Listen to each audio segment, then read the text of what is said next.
Alright, let's try this now, see if that's any better. Oop, oop.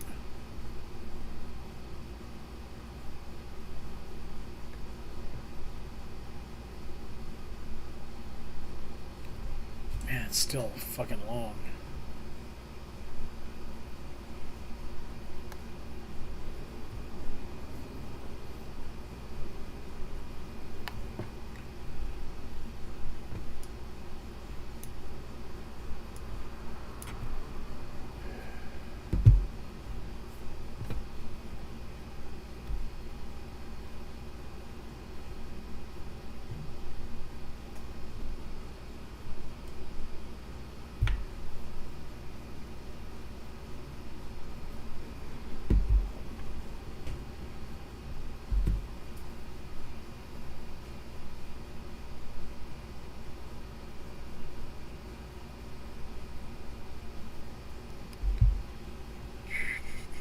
Public.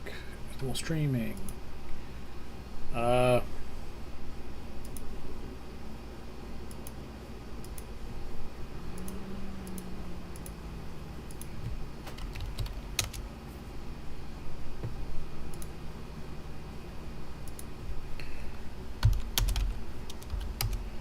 I can't even freaking type. Did it again.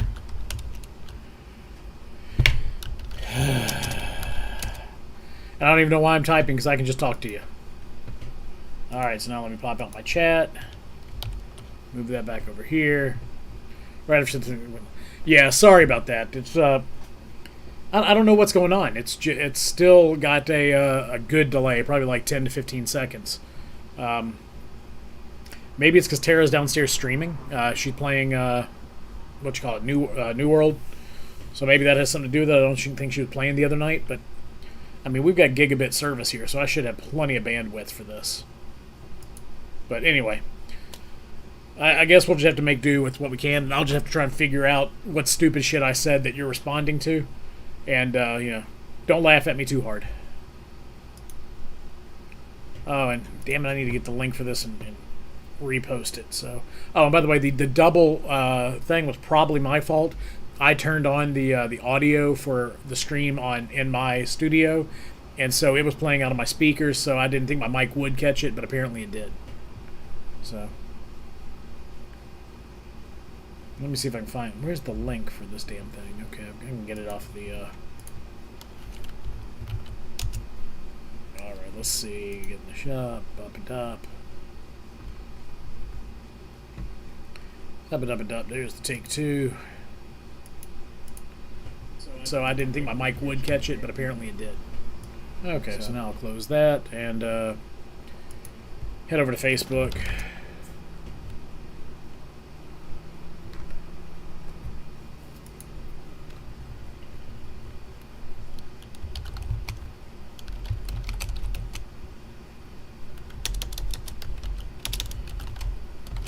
I'm going to add this to your post too, Bella. So.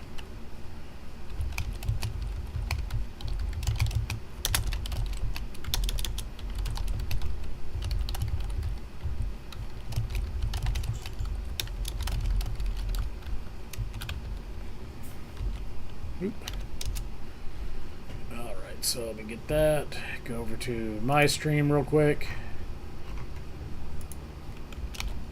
Drop that in there. So hopefully...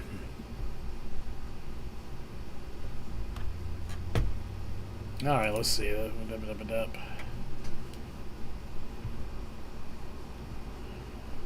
Okay, so that should get everything up to speed. So anyway, back at it. Let's see. No promise they won't laugh too. It's all right. I'm used to it. I'm married to Tara. She laughs at me constantly, so that's why nobody can do anything on this stream that she hasn't done worse. So. All right. So boom. Actually, latency I do think is a little bit better. Boom. Let's see, how's that go? 1, 2, 4, 5, 6, 7, 8, 9, 10, 11, 12, 13. About 13 to 15 second lag. Counting kind of slow. So Maybe it's not as bad. It was 20 seconds, so yeah. I'll count that as an improvement. Let's see. So, got the over-the-shoulder shot of the stove.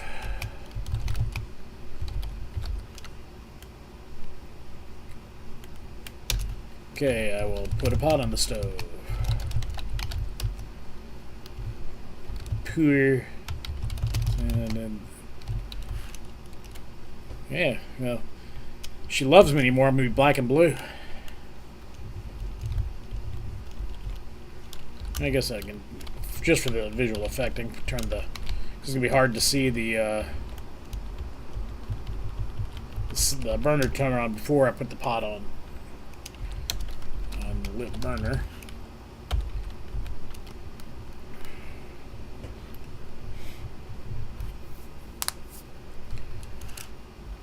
So then,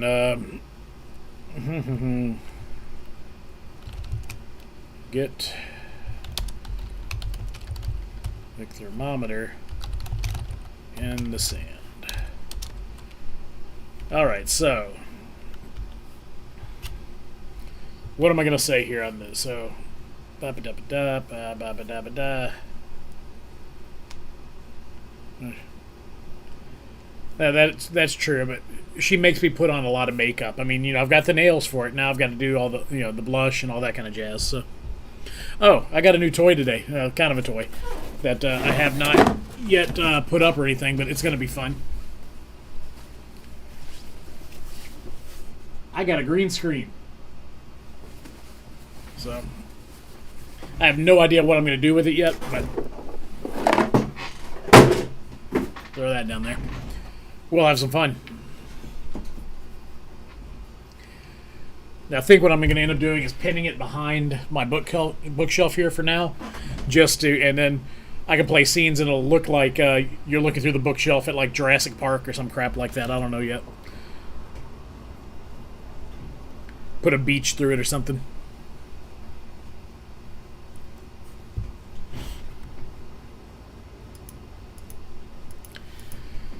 Okay, so mid-range, and now it's time to bend our PVC. That's right, all of this stuff needs to be uppercased, because it's action shit. So what did I say it was? Control-Shift-U? Yep, there we go.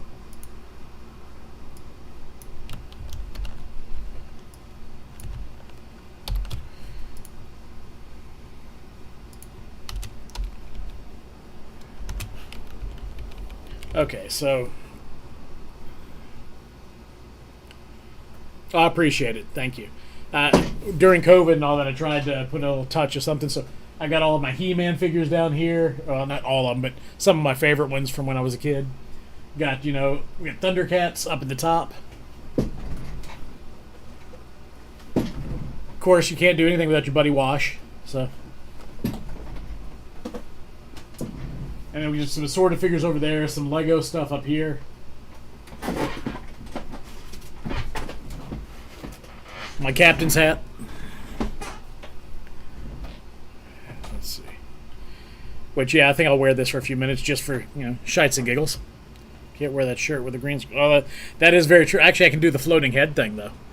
It'll just make Memphis pop. Yeah.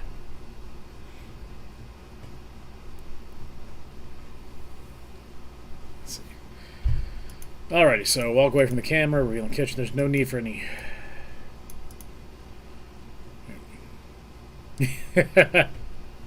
Not Walsh. Wash. Yeah, this was Jeff's hat. Jeff Sigwart, remember the buddy, you met him at our wedding. When he passed away, Carol, along with a bunch of his tools and stuff, you know, I got this from her. So, shit. I don't know if it's supposed to go this way. It kind of feels like it fits better this way, but I like it sideways, you know, like Napoleon wore in all the pictures, in all the paintings. I guess it works. I got a little bit of little man syndrome, so let's see. Turn on the gun.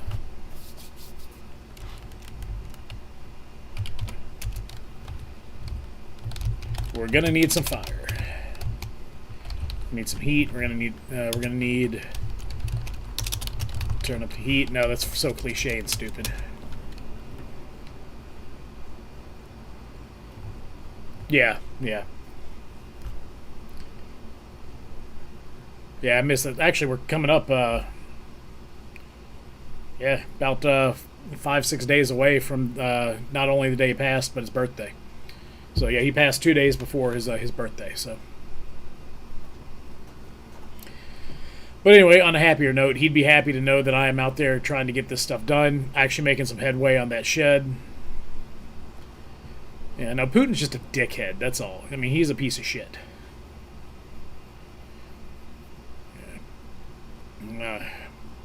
Anyway.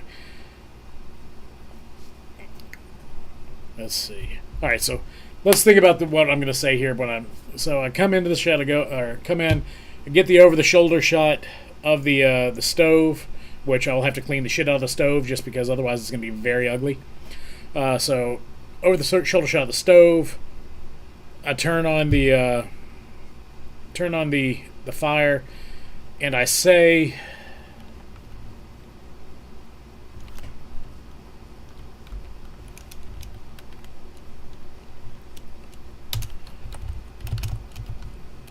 grab a pot, make sure it's not one your SO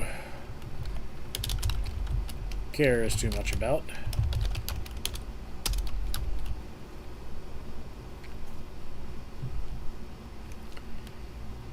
Bottom lip burner.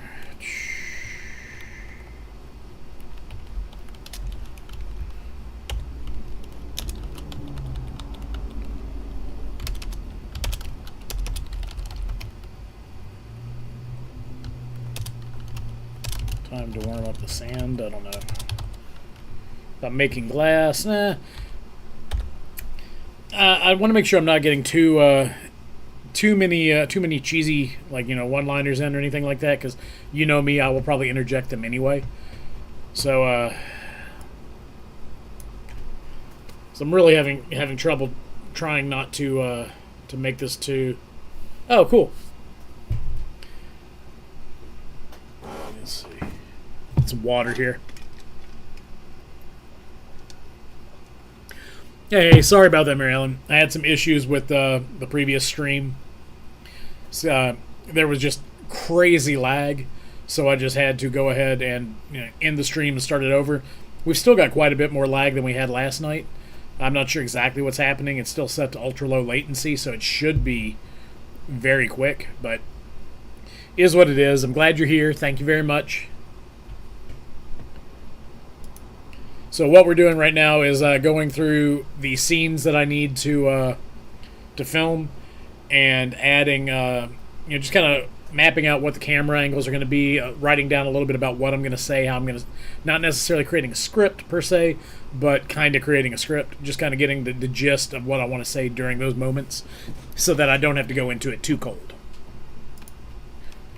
Let's see, turn the around pot, put the pot into burning, pour the sand in the pot.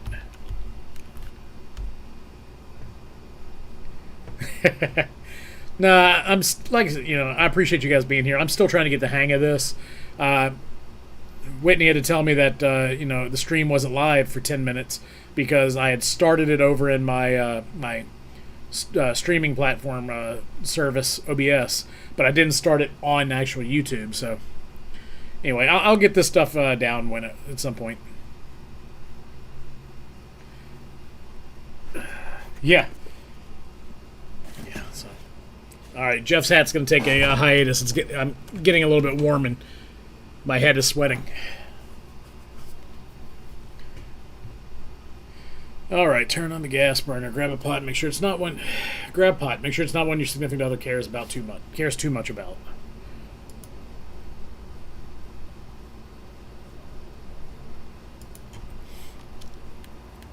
All right, see now. This is where I'm getting myself confused here. So this needs to be input in here, so I know these are actions that I need to do, and not like Yeah, absolutely, and I truly appreciate it.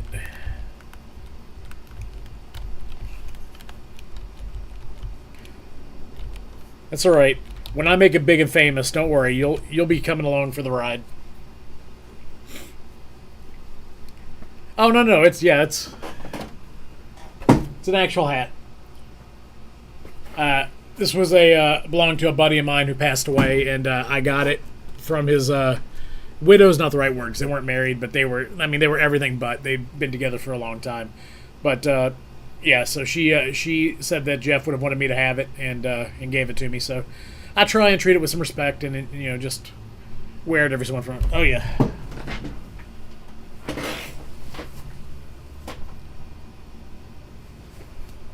The green screen.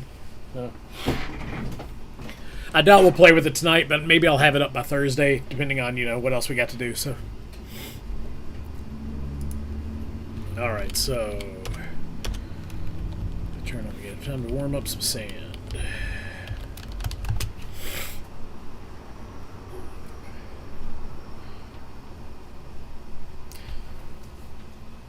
Is it going to be bad to do that? I probably shouldn't.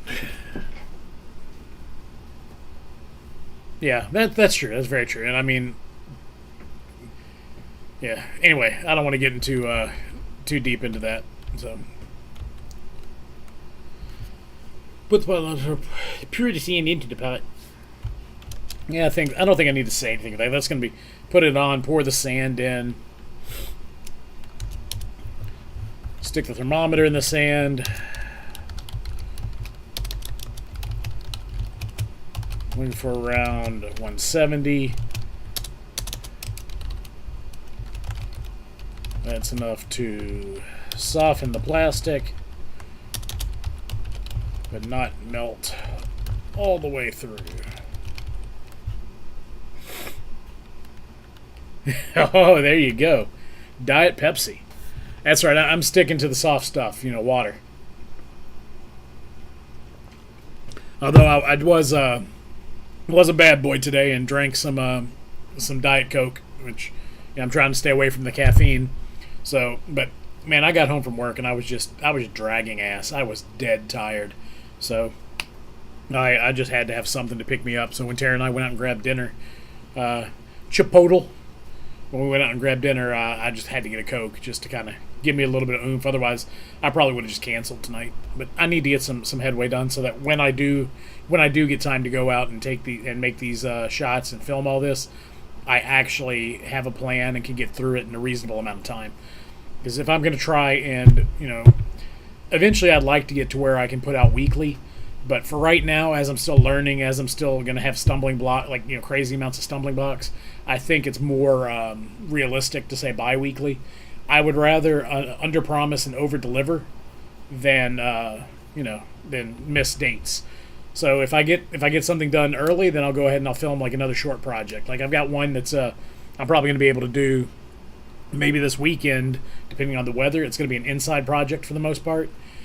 Going to build if you know what T-Track is, it's the the C channel looking stuff that you put into things, and you can put a bolt in and stuff can slide along it. I'm going to install some T-Track up along the top portion of the room so that I can put some fixtures in there to have my lights and get my mic off my desk and things like that, and have some stuff hanging, and so get a little bit more studio-esque. So, but we'll see how that goes. So, and I spelled around wrong. We're looking for around 170. That's enough to soften the plastic. It's enough to make the plastic pliable. But not melt through. I don't need to say all the way through, but not melt through. All right, so time to warm up some sand. Grab a pot. Make sure it's not one your significant other cares too much about. We're looking for around 170. That's enough to make the plastic pliable, but not melt through.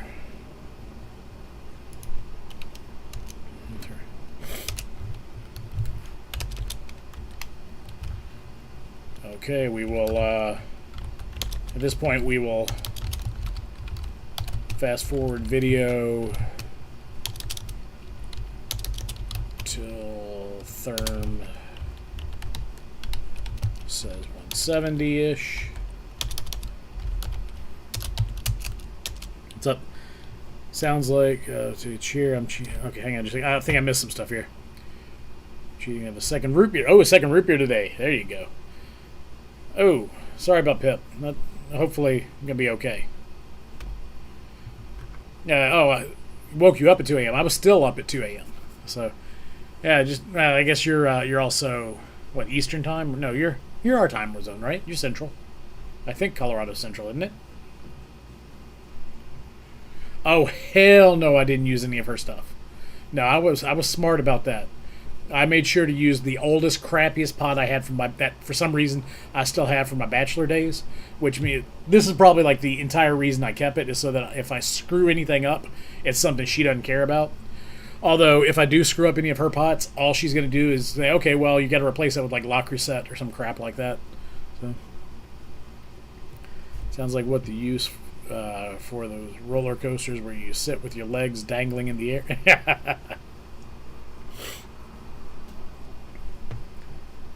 Mountain. Okay, trying to figure that one out. That one I don't get. Or is Mountain a brand of pot or something like that I'm just not aware of? Oh, Mountain Time. I'm an idiot. Okay. Sorry. This time lag is really screwing me up. Yeah, so. Yeah. And I know you're going to type it. Hang on, let me. Gotcha. Let me do that so that way I head off you having to try and talk to what I was saying, 10 seconds after I've said it, so. So what I'm saying now, I might end up just typing in chat. Nah, I don't want to type the entire time, so. We'll just be weird, that's okay.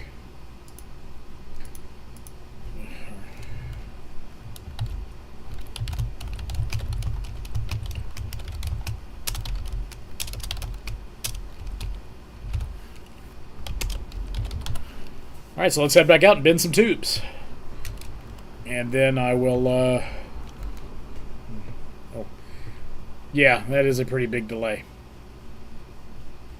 Yeah, that, when I'm saying this now, your comment just came up. So it's like 15, 20 seconds.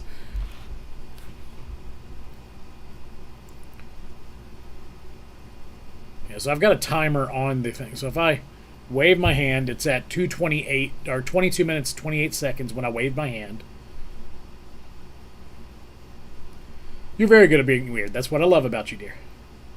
You make me, fit in and feel at home. So 22:41 was when it actually did that. So that's a 13-second delay. So that's what I counted earlier. So yeah, not sure why it's doing that tonight. Last night it was, I think, like 3 to 5 seconds or something. The only difference that I can think of is Tara being downstairs playing her game, and hell, for all I know, she went to bed. So it is what it is. We'll just have to make do. Sorry.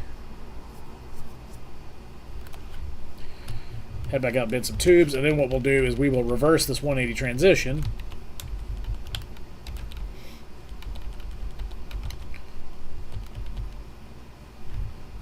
Okay, so stick thermometer in the sand. I want to actually cut the camera back to my face for this. So for that, cut back to the sand.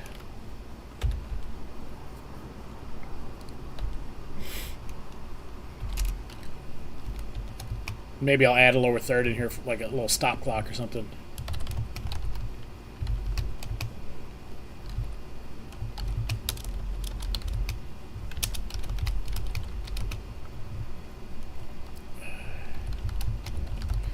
So maybe add a stop clock in or something so that it'll show how much time elapsed to show elapsed time. So that way people don't get, oh, it took, he only had it on the burner for 7 seconds or whatever. But if I have a stop clock in there or something like that, it would at least show, no, this was like, it took 2 minutes to get up to temp or something like that. So Alright, let's head back out and bin.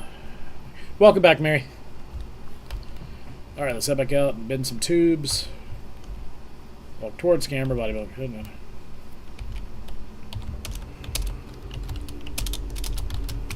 Back at garage, where PVC is laying out and ready. Is it laid or lane? I'm horrible with that.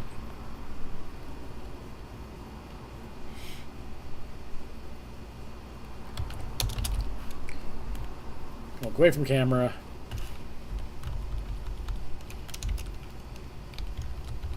I'm getting too nitty gritty with that.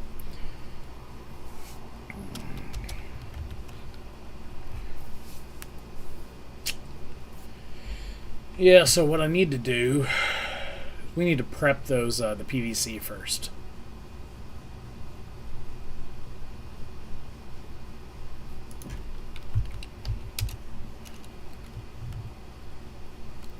It is laid. So something that a non-human thing is laid out and a human is laying out? I mean, or is it always laid out? I don't know. Blame Tara. I don't get laid enough. God, I'm kidding. Please don't tell her I said that. She'll kick my ass.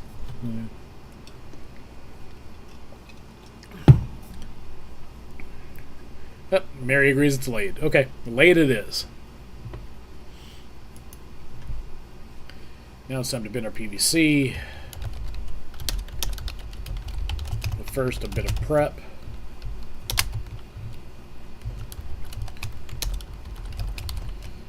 We pour in the hot sand.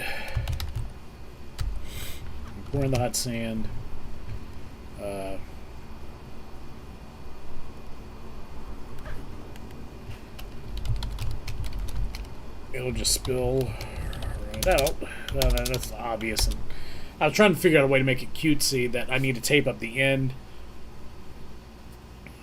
Okay, so first we need a bit of prep. Trouble is this pipe has a hole in the bottom. So we'll just wrap some painter's tape around that end and Bob's your uncle.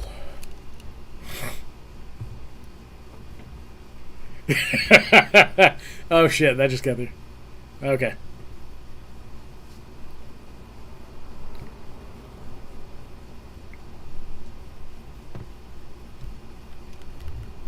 So now it's time to bin our PVC, but first a bit of prep.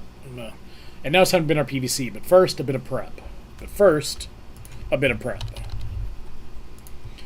Trouble is this pipe has a hole in the bottom. So we'll just wrap some painter's tape around here. Problem is this pipe has a hole in the bottom, and if left as is, it would make it. And if left as is, it would make it a little difficult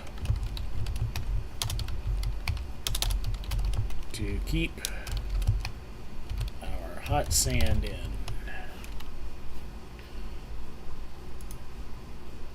So to fix that, we'll just wrap some painter's tape around that end, and Bob's your uncle.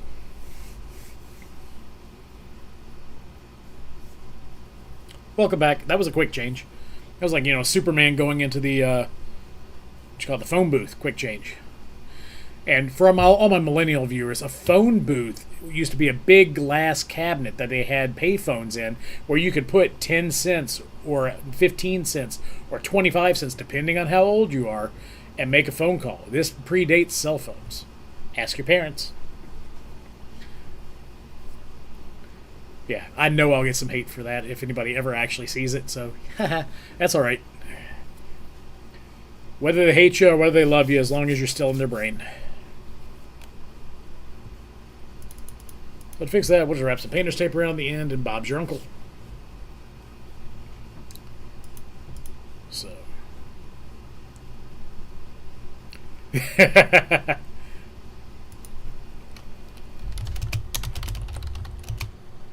great phrase. Man, are you just getting to the Bob's Your Uncle thing? Or did you just come back to that? Holy crap, can I enlarge this? Yeah, let me see. Okay. Hey, my scroll down at the bottom is actually working tonight. Last week it wasn't working. That's good, so... Wow, the resolution is crap on this playback. I'm only getting it 360. Are you guys getting decent resolution? Are you guys getting it 1080 or what?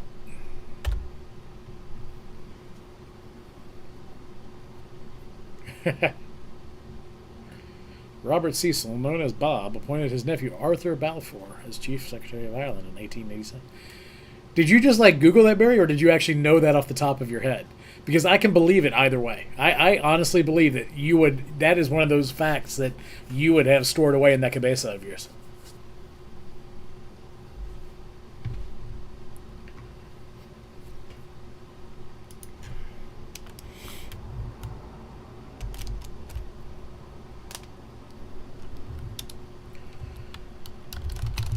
So for this next step, I definitely suggest a little PPE. Specifically, a funnel and some thick gloves. Last thing you want is hot sand on your hands. No, you're the Google queen. Really, the resolution is only 480. What the? That's the max res that I'm putting out is 480. Was it like that last night too? That's terrible.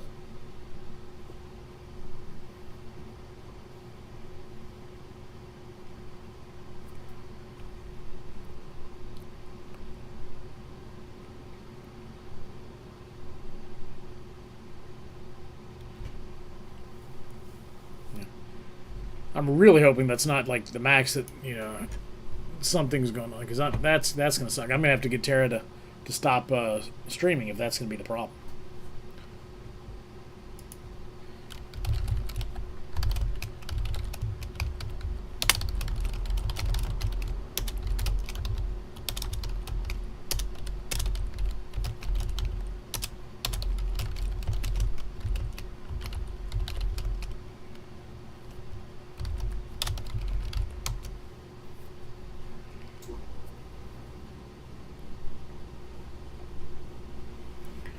Yeah, because that's going to make me set to auto. So no clue, you never look.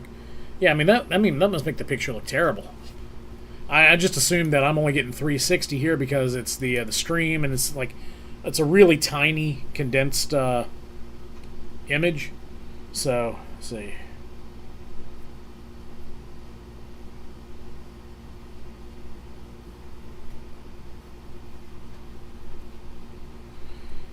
So, hey, what is 480 just what you're streaming at? Oh, it did let you change it to 1080? Okay, Mary, you're streaming at 720? Okay. So I wonder if that's, I'm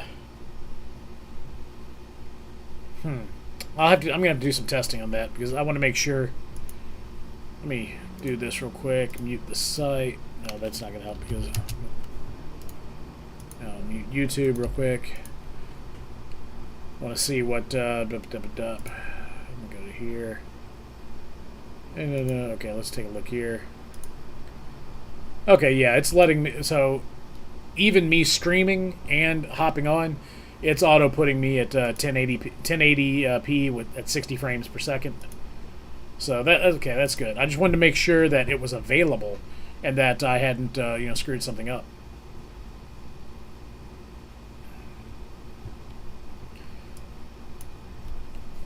Yeah, I'm surprised that it autoed you guys to such a low bandwidth. So hopefully that makes it easier to see what. Man, I was thinking at 480, you probably couldn't even read what I've been typing, could you?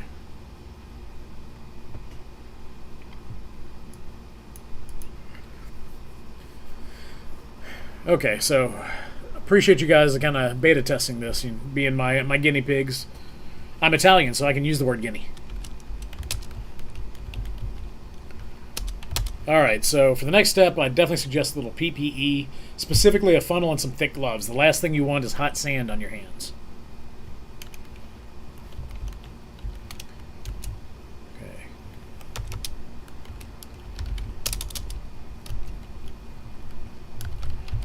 Using the funnel, we're going to fill up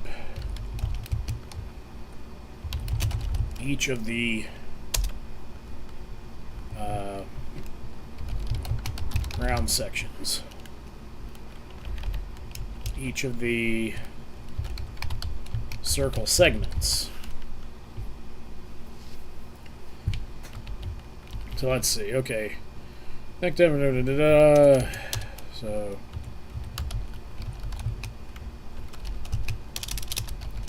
we will hold up items as mentioned.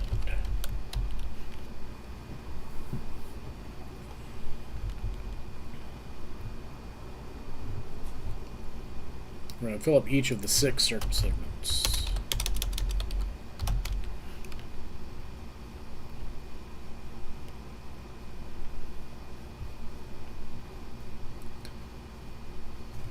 Yeah, that's one thing I don't like about YouTube is it doesn't have the same type of UI stuff that Twitch has. What I've been bitching about is if I were trying to make streaming the main crux of what I'm doing, I would probably have gone over to Twitch and stuck it out there. It seems to be a little bit better user experience. They seem to really have a better grasp on streaming. But the main benefit of YouTube, aside from the fact that the videos are already here, so it makes everything one spot, is that YouTube has much better searchability. Over on Twitch, you just get lost in the crowd because there's no real way to navigate there and really find new creators. They always serve you the biggest and the best. So it's a little bit problematic. New dark mode. How I love you. Yes. Yeah, but I really think YouTube. I think Google needs to just go over and poach a few people from Twitch to try and get their UI, their UX experience, really stepping up their game. Because there's so much stuff that was so much more convenient, so much better over on YouTube. I know a lot of the bigger creators over here on YouTube. I mean, so much stuff that's better over on Twitch. I know the bigger creators over here on YouTube have mentioned that they really wish that Twitch would implement some way to let people gift subscriptions and things like that, so that it can snowball. Because that's one of the things Twitch has done really well is help monetize their platform for the creator. So. I never really got into Mixer. I went over there and watched a few streams of a couple of different people who had transitioned over, but it just wasn't comfortable to me. So I don't know. I just didn't. I didn't enjoy it personally, but I'm glad you liked it. And maybe that was because I was in there at the very beginning of it when it got in there and they made some improvements. I don't know, but. Okay, so I need to do a close-up of gloved hands holding funnel, tube, and pouring sand.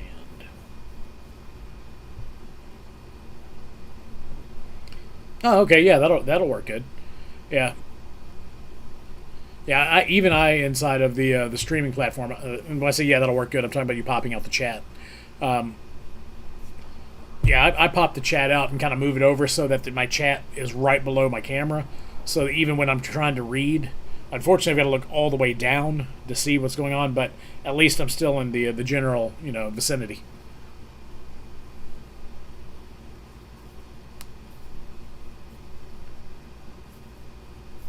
Oh, that's cool. That's cool. Minecraft always kind of intrigued me, but I never really got into it. Probably for a good thing, because the way I like to build and tweak things like that, I'd have been stuck there forever.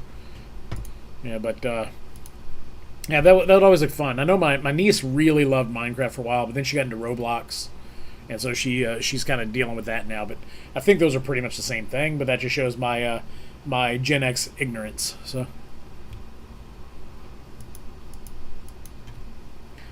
okay, so let's see. So for the next step, you're definitely gonna want a little PPE. Hold up the items I mentioned. So specifically a funnel and some thick gloves. The last thing you're gonna want is hot sand on your hands. So then I'm gonna close up my gloved hand, holding the funnel in the tube as I pour the sand in. So using the funnel, we're gonna fill up each of the 6 circle segments. And lay them out so they can take a nice curved shape.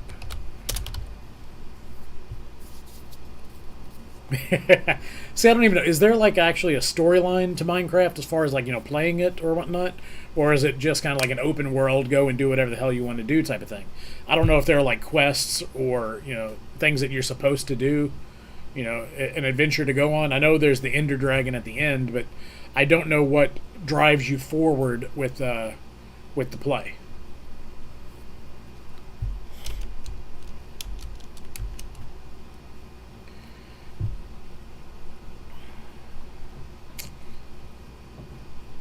See, originally I was going to build a form for shaping these curved segments, and I'm kind of going back and forth about whether I want to or not, because I think it'll be overkill.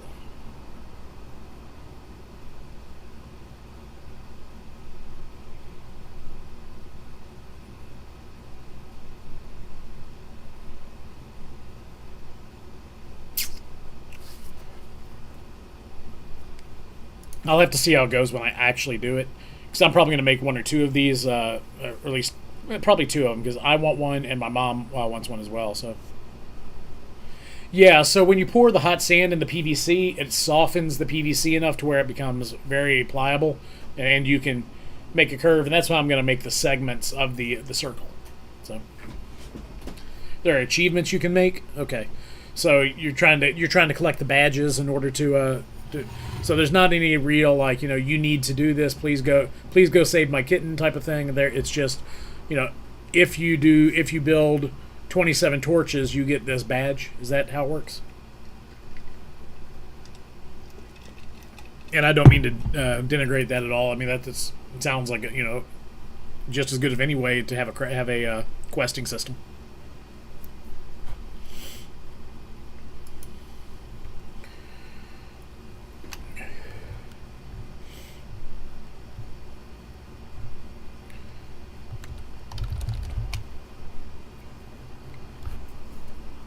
Okay, so I'm going to need to add a couple of things to here. So now it's time to bend our PVC, but first a bit of prep.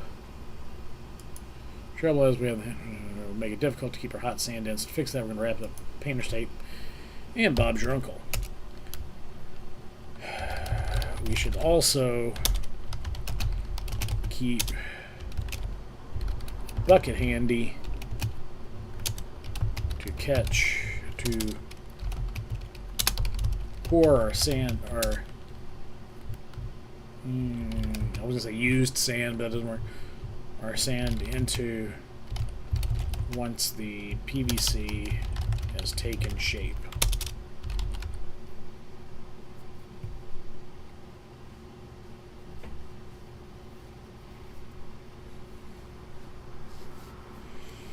Okay, I got you. So you get the badges, and those badges come with specific reward criteria. Okay, that's cool. Okay, now it's time to bend our PVC, but first a bit of prep.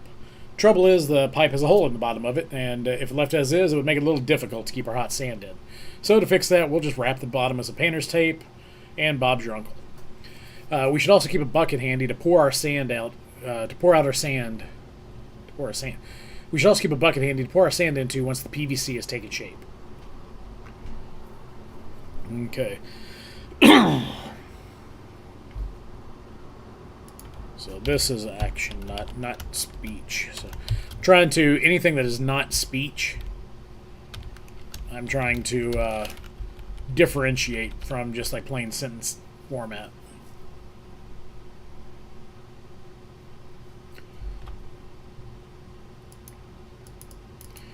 Okay, time to warm up our sand. Not some sand, our sand. What we're saying. So grab a pot. Make sure it's not one your significant other cares too much about.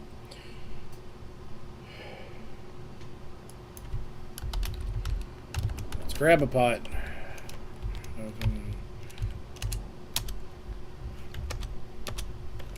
Let's grab a pot. God damn it. Throw it on the heat. And pour in our sand.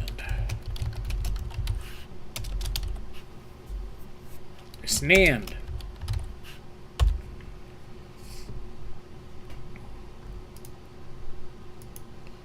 I wonder if I'm going to try this. Hey, yeah, I can zoom in. That's interesting. Okay. We'll go back to normal, though. I'm not really needing that. Alright, so... pour in our sand. Okay, up. Stick the thermometer in the sand, cut it back to my face. So we're looking for around 170. That's enough to make the plastic pliable, but not so hot that it'll melt through. Yeah, but not so hot that it will melt through. It'll melt through either way. All right, let's head back out and bend some tubes. For this next step, I definitely suggest a little PPE, specifically a funnel and some thick gloves. Specifically, glasses. These safety glasses. And if you've ever watched the New Yankee Workshop with Norm Abrams, and that he was always big on. He's a woodworker and a carpenter, and that was always his catchphrase was, and most important of all is these safety glasses. Anyway, sorry, a little bit of carpentry nerdery there.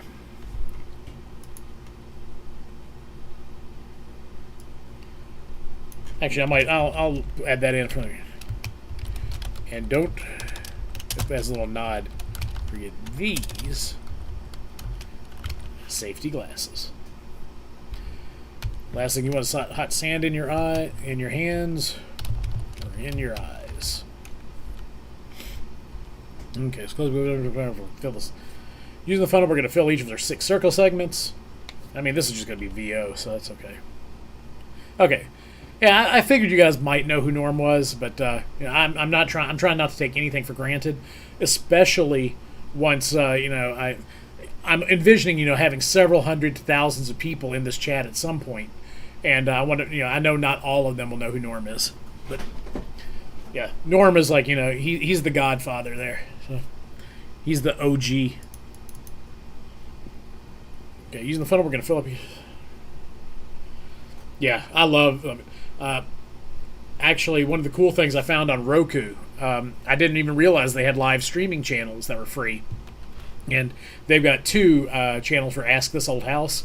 One of them shows the more current episodes, and the other one shows some of the original. Like last night, I watched season 1, episode 1 of This Old House, of Ask This Old House. It was rather crazy. So.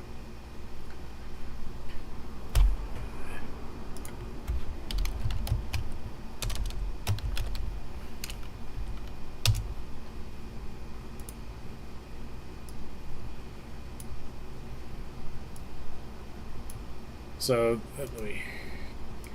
this is Norm. So, yeah, that's kind of the funny thing is the entire Home Improvement that show Tool Time is really a parody of the original This Old House, where Norm Abrams was the guy who absolutely knew everything and was the ultimate builder. He was the owl character. He was the owl type of guy, and then they had Bob Vila, who was the host. Who Bob was, handy in his own right, but he was nowhere near the expertise of Norm. And so he was more the Tim Allen style character of just, he was the face, he was the voice, he was the one that people saw from front talking to the camera, while Norm was in the background doing most of the real work. So, oh yeah, man, PBS is fantastic. All of the different, This Old House, Ask This Old House, New Yankee Workshop, Woodwright Shop with Roy Underhill. Roy Underhill's a frickin' hand tool god. Let's see, there used to be a really good turning show that Tara and I loved to watch with a guy's name was Bob Yoder. I can't remember the name of the show, but yeah, I mean it was so much fun to watch. He would make some beautiful stuff. Yeah, but I mean PBS, we donate as much as we can because I mean PBS is just fantastic. Okay, once our segments have their curve, we can dump the sand out into our weighting bucket.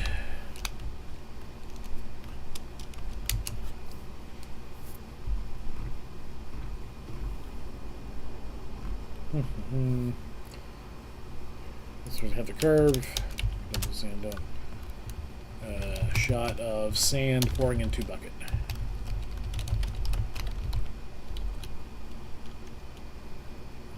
Great. Oh yeah, yeah. I'm obviously I enjoy the cooking aspect, but I'm not so much into. There we go. I'm not so much into gardening. I have a big brown thumb, and I can kill weeds. That's how bad I am. So I stick to like mowing and edging. Tara does all of the yard work and all that kind of stuff, the planting and all that. Although I really need to get her doing a little bit more of the weeding, because I hate doing that, and our flower beds get overgrown pretty easily. So I need to cut them back. I need to do a little bit deeper edging around the sides so that I've got a bigger gap, so it makes it harder for the grass to grow over. Because we've got that is it crabgrass that just kind of like has tendrils that spread. It's just such a pain in the butt. Like the plumber contractor and the lawn guy. Oh yeah, the plumber is Richard Chathui. The contractor, I think you're talking about, is probably Tom Silva. And the lawn care guy, that was, oh man, I can see his face. I'm trying to think of his name. I can't think of his name, but he had some medical issues, got replaced by Jen Nawada. And she's really good. I want to say his name's Richard as well. But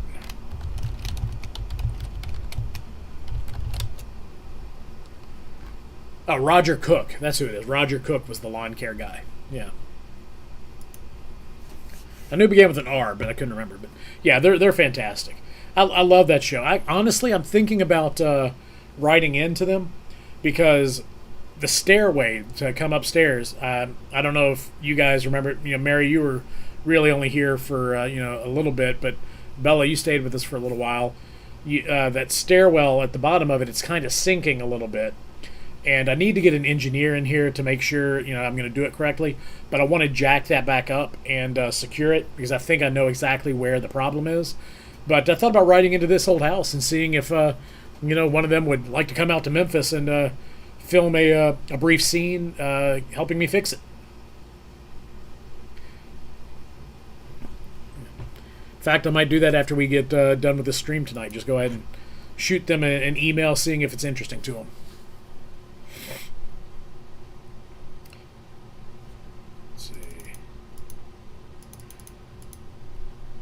Dump the sand out into our weighting bucket. So, I guess that technically should come after that. Do our weighting bucket. And now we're ready for assembly.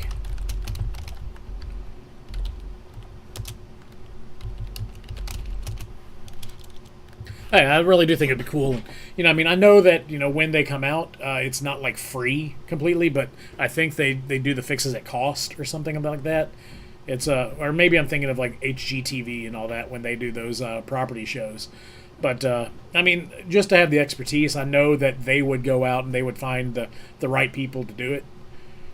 Worst case scenario, I've got a 20-ton hydraulic jack that my father-in-law left me.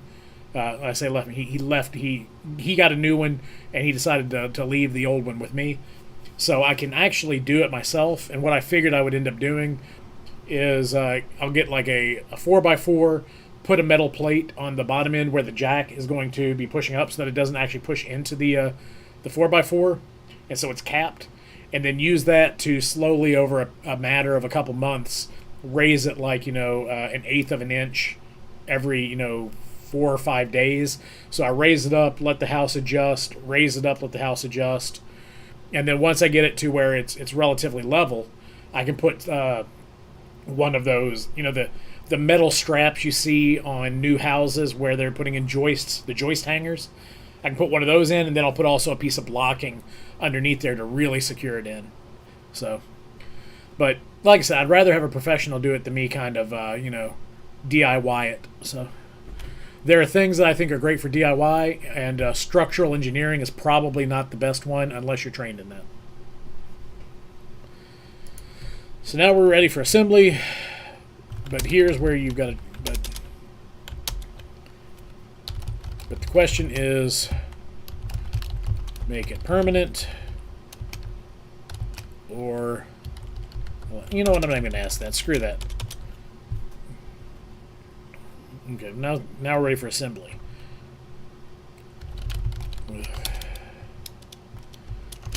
I honestly don't know, but I think it's sunk a good couple like inches, as opposed to just like it's noticeably at a slant, especially at the landing. And when you're going up the stairs, you can kind of feel that it's a little bit curved. Probably, if I took a level to it, I could probably say maybe 3/4 to an inch out of flat, which is pretty significant. But this house was built in 1922, so if you figure it's 100 years old, that's really not that bad for it. I can see, like I said, I can see where. So at the base of the stairs, you've got a big hunk of wood that goes across there, and I can't remember what exactly it's called, but it's like a header that supports the stairs when they're laying on it, and that is not secured very well to the joist that it's up to. So over the years, it has started to droop on one side. So if I jack that back up, put secure underneath there, and then put another board that I screwed deeply into the joist, that should hold it for forever. So I think I know what I need to do. I just want to make sure that number one, I'm doing the right thing, and number two, well, three things. Number one, I'm doing the right thing. Number two, that it would be up to code after I did it, so that if I'm not going to negatively impact the value of the house. And number three, I want an expert opinion on how quickly I should be raising that, because I want to make sure, I don't want to do it too slow and just leave it sitting there for forever. But at the same time, I definitely don't want to do it too fast and cause a lot of damage, because, as you move wood, it will adjust, and resettle itself into positions. But if you go too fast, that's when you start snapping things and you start adding too much stress to it. Wood being a living material, it breathes. Even after it's been cut, it still swells and contracts with the moisture in the air, because it's absorbing that into its capillaries, into its structure, and so it'll take stress as you're moving it and all that, and especially over time where it can adapt. But if you go too quickly, it'll cause a lot of problems. That was probably a pretty redundant explanation, so sorry about that. But yeah, like I said, I don't know exactly what I'm doing, so I'm just kind of talking out my ass here. Just saw a shadow pass over here, I think.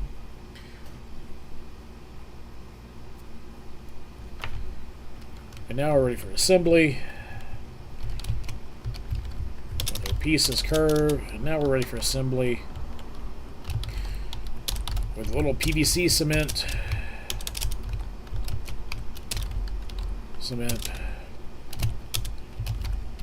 Will permanently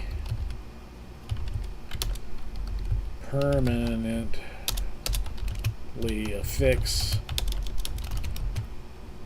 the segments to our rings, but we'll leave the legs free so they can be removed for flat storage. So for here, we are going to shot of PVC cleaner.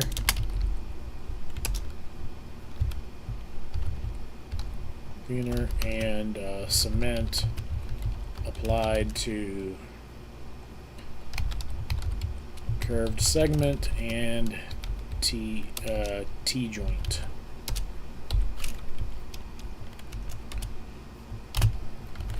shot of inserting the unglued legs. The PVC will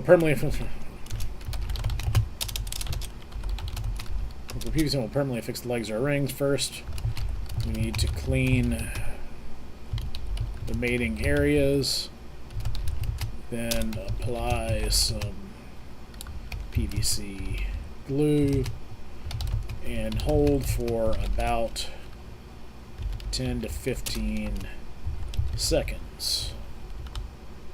And hold in place, hold together for about 10 to 15 seconds. Yeah.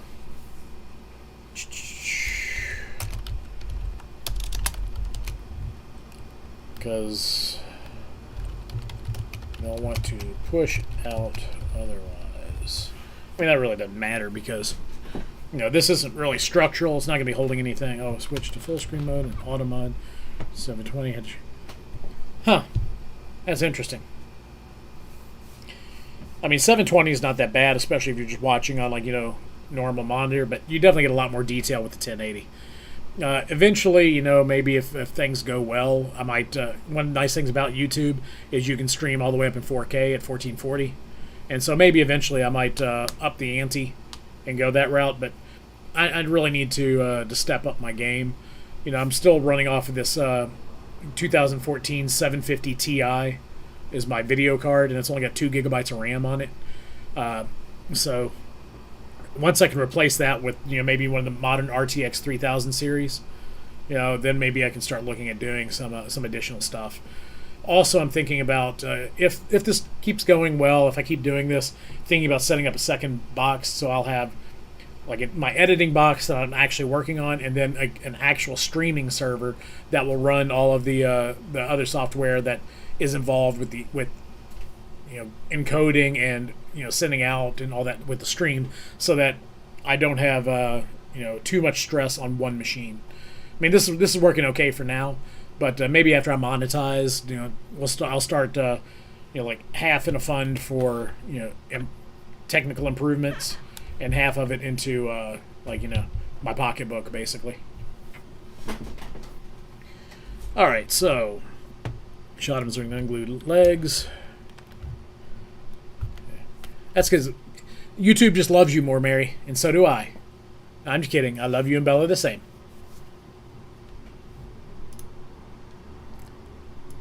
Alright, shot of down, ready for assembly with a little PVC cement. We'll permanently affix the legs. Let's go with a little PVC. Alright, well, I guess I don't really need that because I'm actually saying that already. So first we need to clean the mating areas, then apply some PVC glue. Let's change glue to cement so nobody has a conniption fit. Then apply some PVC cement and hold it together for about 10-15 seconds. 10-15 seconds for it to set up. I'll just leave it at that.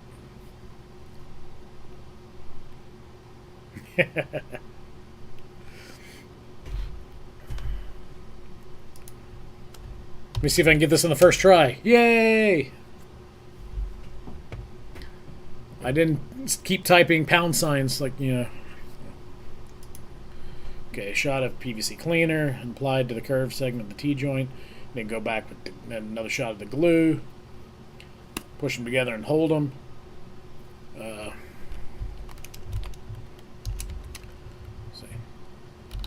It might help to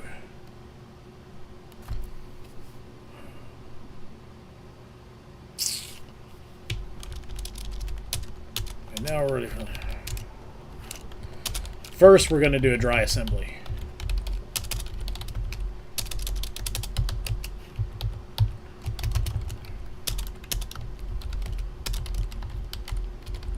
A dry assembly to get the angles of our T-fittings right.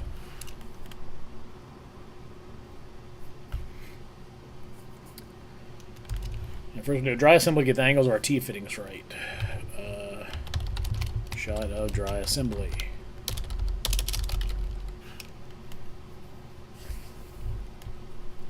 Okay.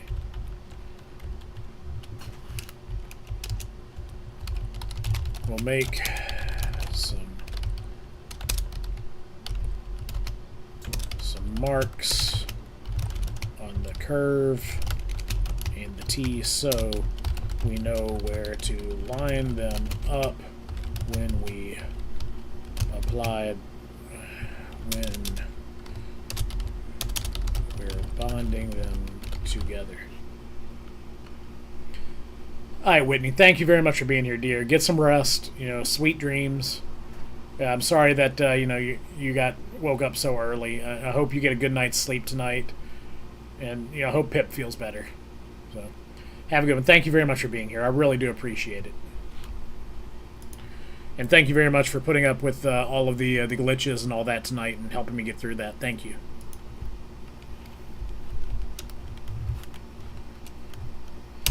So I'll make some marks on the curve and the T so we know where to line them up when we're bonding them together.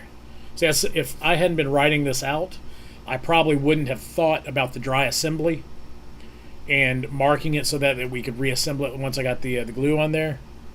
So it's a good thing I'm writing this out. It's helping me think through the process. Let's see.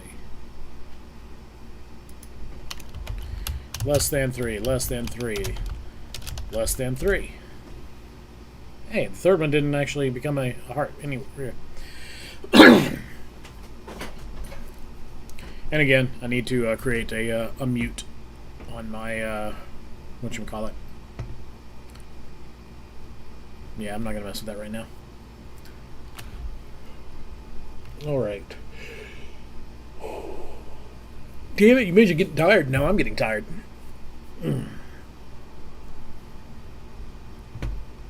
Okay, so shot, let's see. We're bonding them together. Okay, so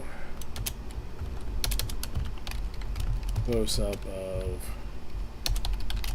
marking PVC adjoint. Just marking PVC. Okay.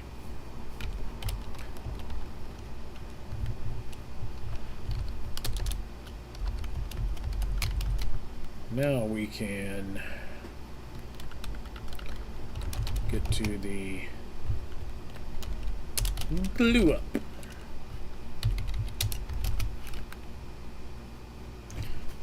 We need to clean the mating areas, then apply some PVC cement and hold together for about 10 to 15 seconds for it to set up. Okay, so that needs to move up to here.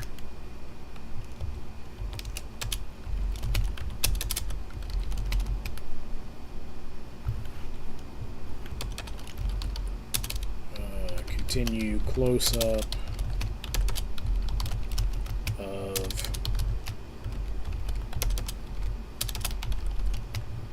pushing fittings together.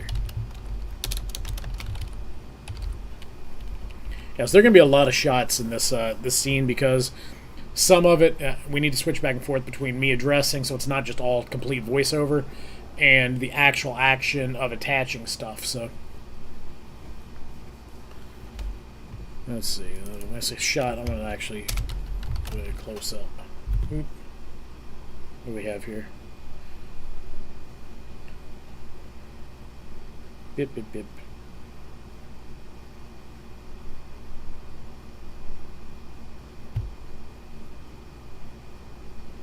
The hell's that? Brandon Sanderson. What about him? I'll have to watch that later, Whit, if you're still here.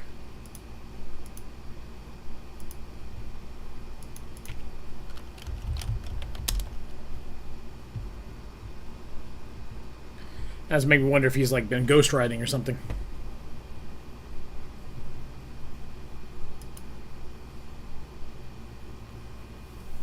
Let's see. Do a mid-range shot.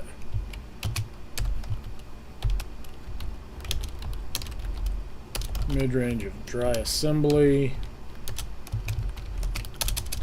on the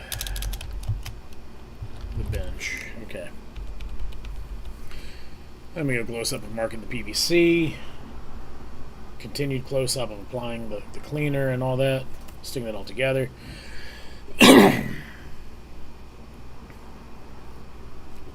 How technical, what? Writing all of this and all that. Yeah, it's probably overkill to get to all this, but I want to make sure because, I mean, all of this is technically going to be one shot. I'm just intersplicing my VO, my voiceover. So.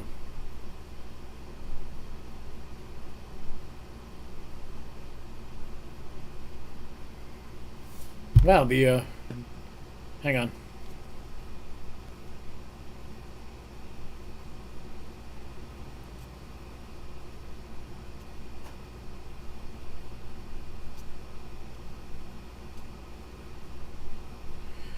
And we're at about a 15-second lag. I just want to...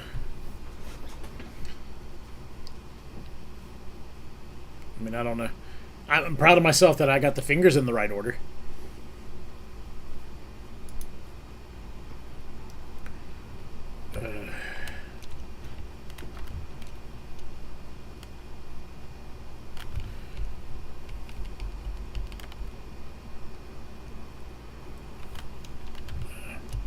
I think here when I do the dry assembly, when I get the first assemble together, assuming it stays together, I'll put in like an type of sound, like, and maybe some type of glow special effect or something. They kind of make it cute, but I'll worry about special effects later.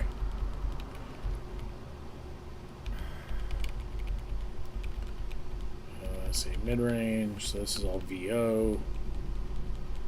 Let's put things together. Shot of inserting the unglued legs. Okay.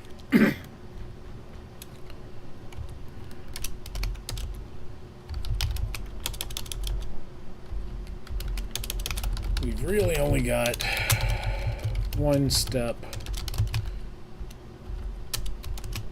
left before this is actually.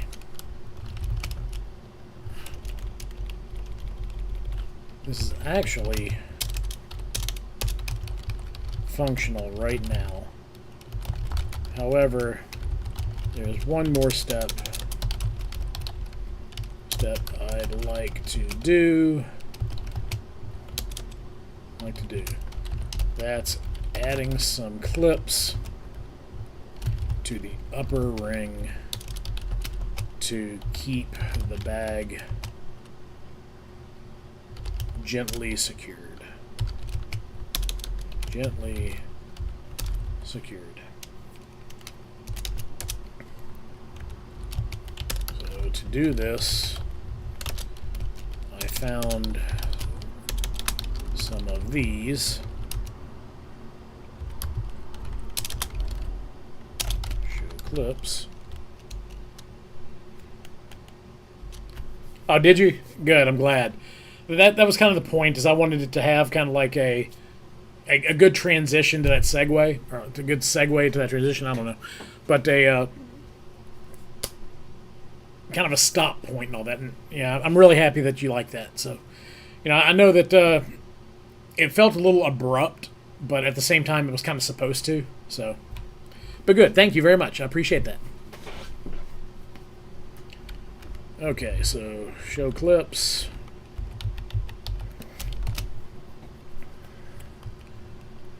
Do I want to... Yeah, I should probably add lower third mentioning clips in description. Descriptinos.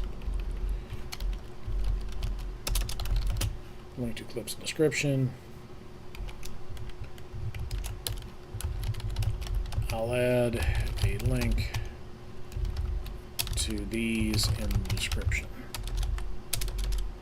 In this video's description.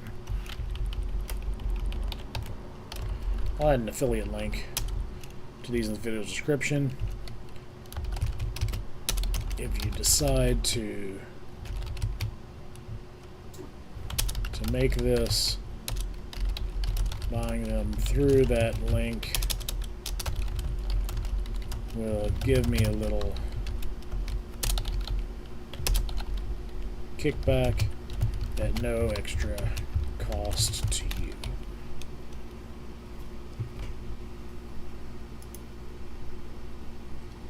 Okay, so shot of inserting on glue legs. Alright, this is actually, so I will hold up completed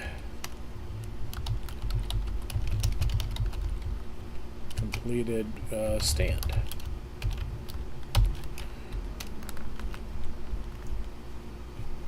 Alright, so this is actually complete. This is actually functional right now. However, there's one more step I'd like to do, and that's adding some clips to the upper ring.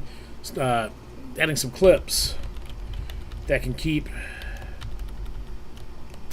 Add some clips to keep the bag gently secured to the upper ring during use.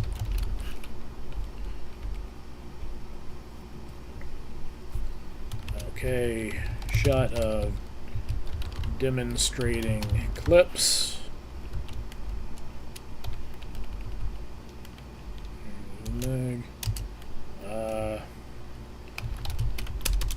We'll have to cut out here to cut to mid-range.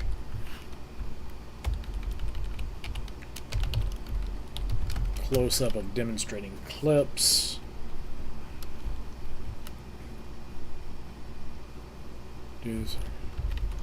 Actually, we can go there. So as soon as I found some of these, and then I can kind of go like I'm gonna from there, like I'm moving in there. That movement will show that it will cut to the close-up of putting the clip on the bag.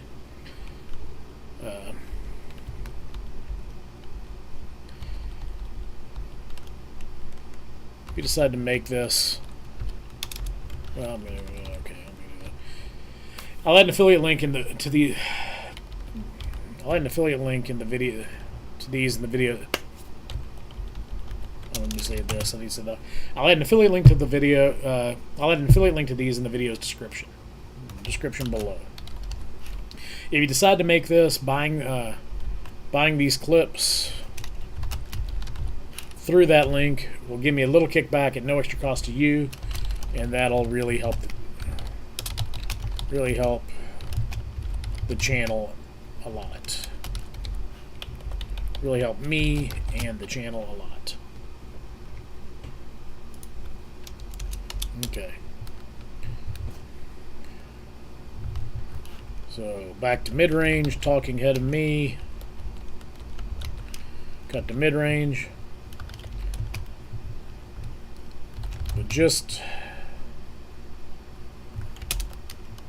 But leaving the clips loose. Leaving the clips loose is asking to lose them. Instead, we'll make use of these mounting holes.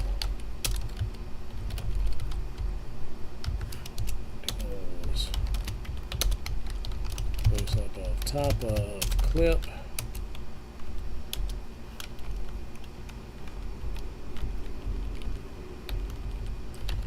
Back to mid-range. And so one of the nice things about editing is I can make this all work. What I can do is I can film all the stuff that is like talking head just straight out, and then for the most part I can go back and film the individual things like the clip and stuff later on. I don't have to film those in chronological order. I just have to put them in chronological order for the way I want it. So close up top of clip. Back to mid-range. Instead, we'll make use of mounting holes and add some string connecting suspending, sort of like connecting, suspending. So the string is going to go from the leg to the clip, so that once you take it off, the clip will just dangle there. What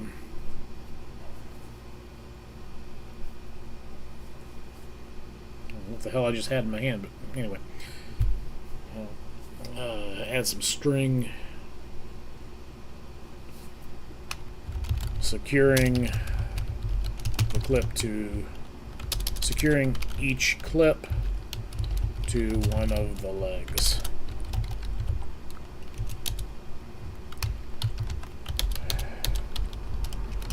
Close up of tying string to clip.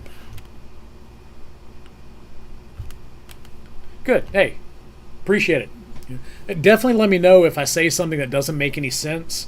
I mean, as somebody who, kind of works with this stuff a lot more, I might use terminology or things like that are kind of second nature to me, but they don't have a lot of contextual meaning outside of the realm of, woodworking or welding or anything like that.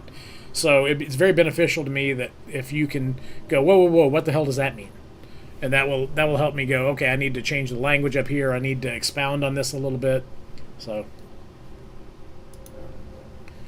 close up of tying string to clip. Back to mid-range.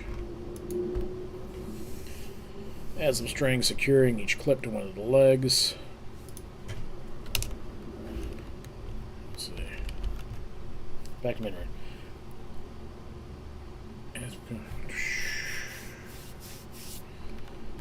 Add some string, securing each clip to one of the legs.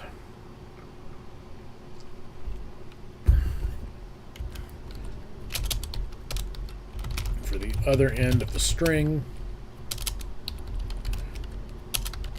we'll carefully drill some small holes in the leg and feed our string through, knotting it so it stays inside.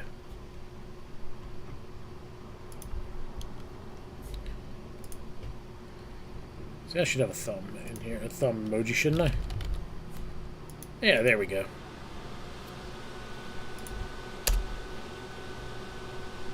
Come on, Cletus. Why is that not working? Do I have emojis turned off or some crazy crap? What does that thing? That's weird. I can't get my... Why are my YouTube emojis not working?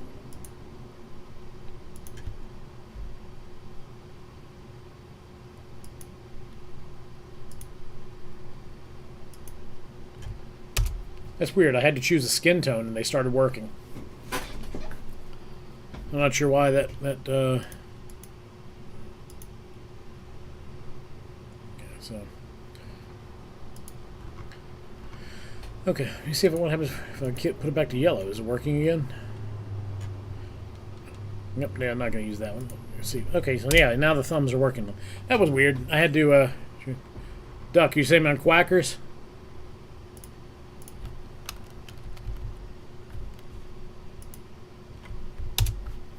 What a poodle. I raise you one poodle.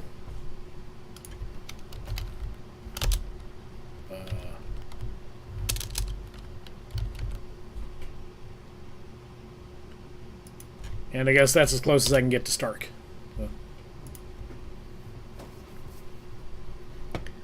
Alright, for the other string, we'll carefully drill some small holes in the leg near the top of the leg. Small holes near the tops of each leg and feed our string through, knotting it so it stays inside. A good tip to keep the knots intact is to dab some CA glue on them. Not a good tip, a good way. A good way to keep the knots intact, to keep the knots from coming undone,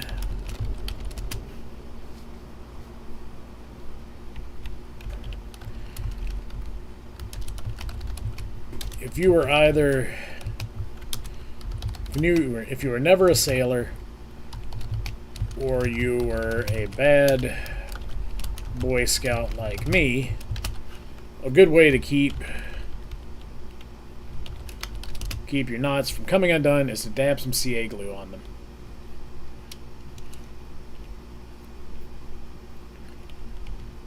Okay. What do we have here? So it's assembly. So we've got the bending PVC, we've got the assembly. Piling leaves will be quick. I just want to, I'm just going to use the leaf blower to pile up a big bunch of leaves. So,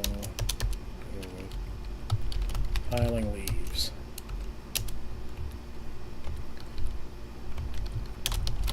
Only thing left to do now is put our stand to work. Add bag to stand.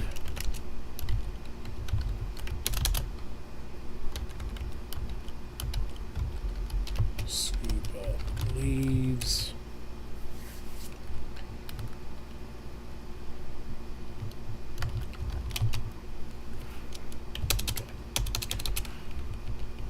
Okay. Now, so this is going to be mid-range.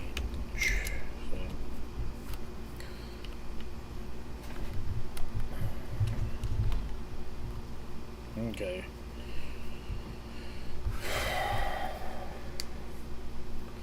The other end of the string will carry the depth. Why is that still open? I need to go back to my keyboard. Small holes or hole? Yeah, you're right. We need to drill a small hole near the top of each. That's right. Thank you. We'll carefully drill a small hole near the top of each. Top, not plural. Top of each leg. And feed our string through, knotting it so it's knotting it so it stays inside. That's good enough. I mean, I'm gonna have a close up of tying the knot wetting.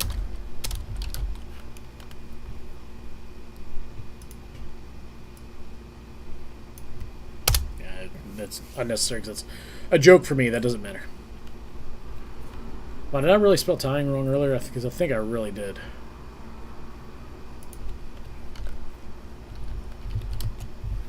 Yeah, because I'm an idiot.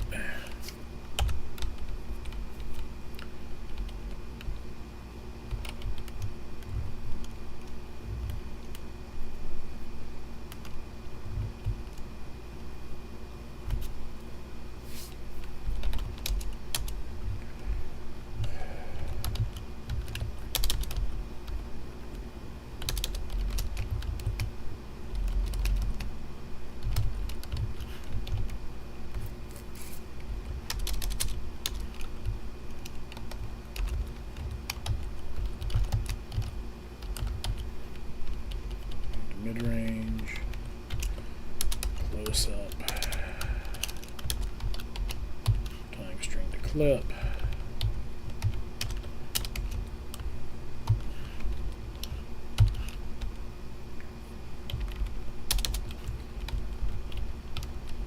Hey, dude, oh my god, what did I just do there? Okay, back to there. So I'm getting too expositional in my things here. Close up.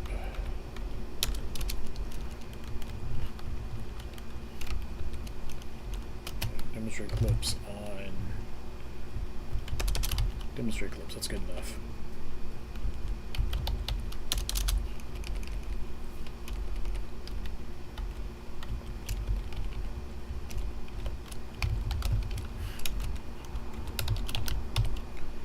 Close up, inserting the legs.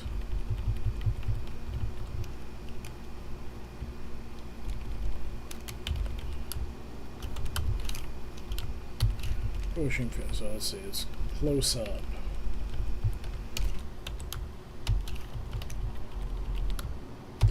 Mark PVC.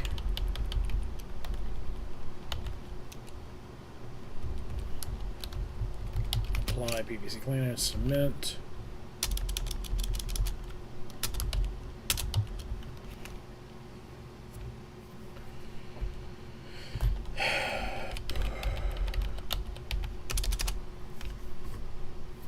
Don't need close up of mid-range. Dry assemble on bench. I gotta get back to like shortening all this up, so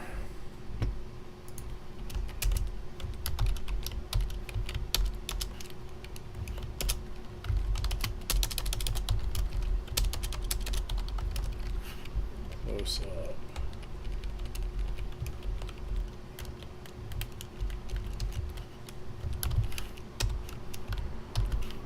So gloved hands on the tube. Use the funnel. Da da da. Nice hard shape. Once we have that, we can.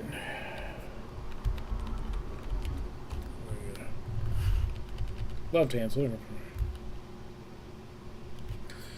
Hopefully, I'm gonna try and get a little bit. I'm gonna get a little bit done. Probably, well, depending on the rain, tomorrow afternoon.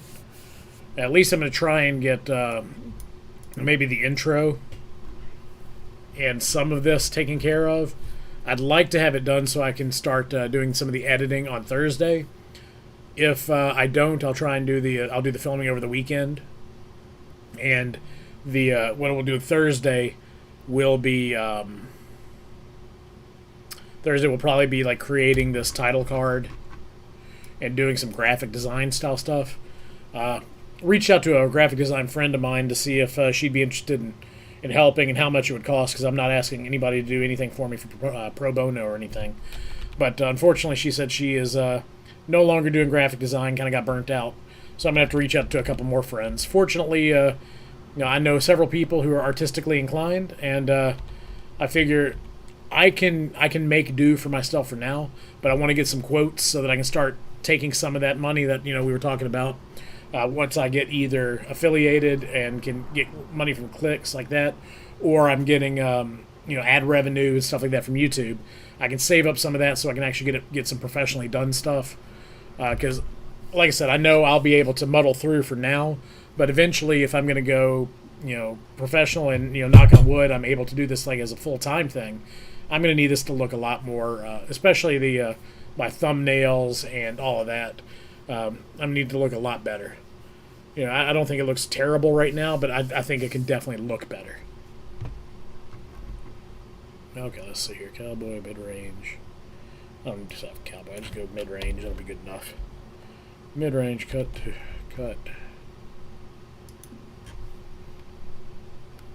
Shot of the bag.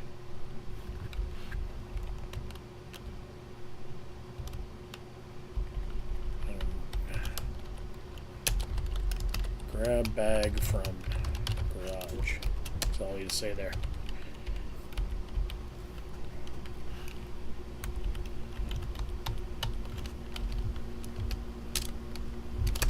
That'll be close up.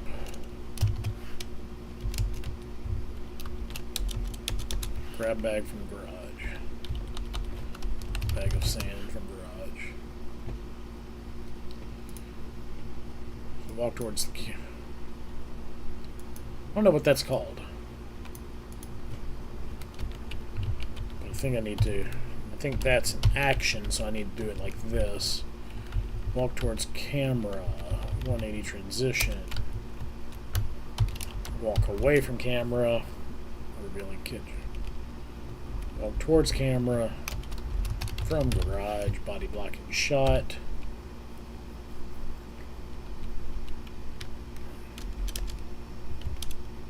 Over the shoulder.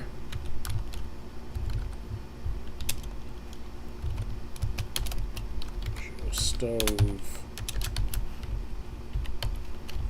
Show empty clean stove.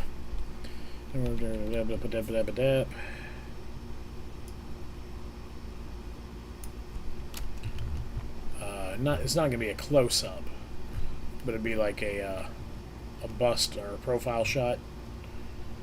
I guess it is a close up.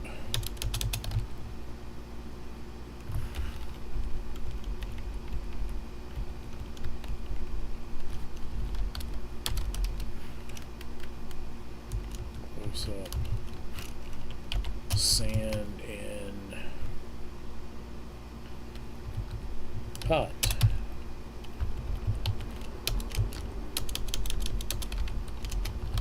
Sand in pot.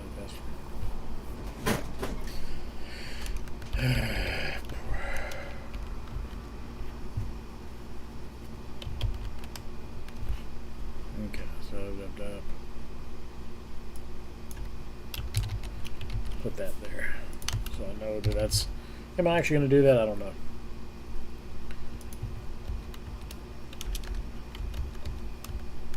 Alright, so I'll walk back towards camera. So that's a close-up. We need to go back and take insert off and go back to a mid-range shot at this point where I'll walk towards the camera, turn from stove, pot in hand, sand pot in hand, walk towards camera, blocking the shot, transition 180,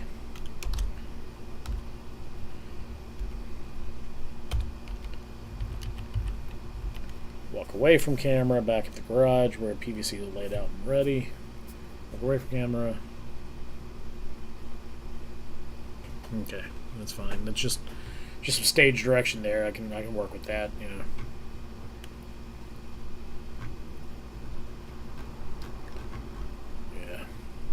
Yeah. Okay, piling leaves.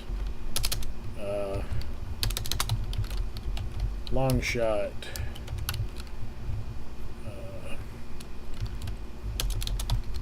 Blowing leaves into pile.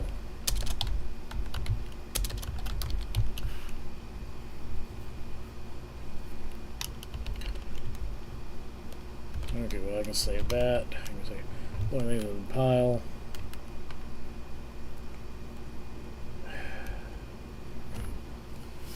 So I'm sitting there, I blow the leaves into a pile. Maybe get several angles on that.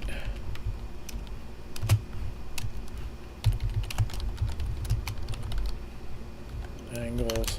Okay, so here is where, as I'm blowing the leaves, I could get a camera angle, like the camera out in front of me, use the blower to blow a bunch of leaves up over the camera so that it kind of blocks the shot, and then use that as a final transition to, you know, the leaves come down, and here I am standing in front of the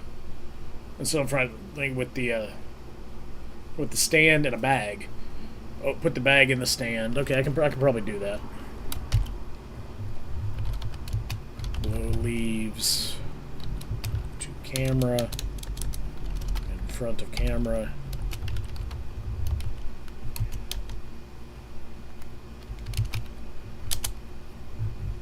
I can't remember what that's called, but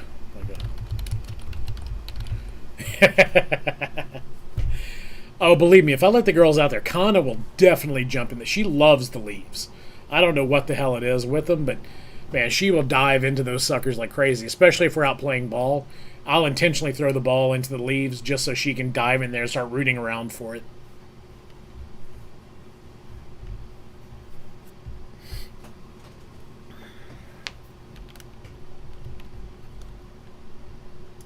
That works.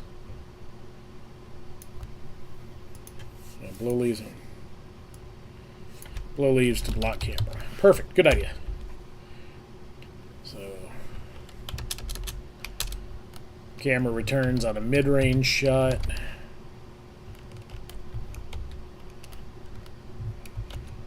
Mid-range.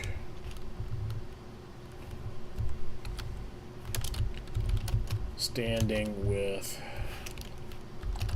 stand at feet, bag in, yeah. bag in hand. The only thing left to do now is put our stand to work. So I guess we'll need some leaves.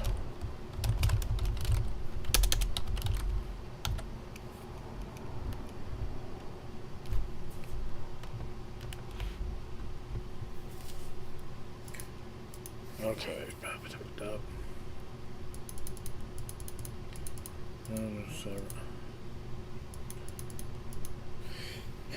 I don't even know if that's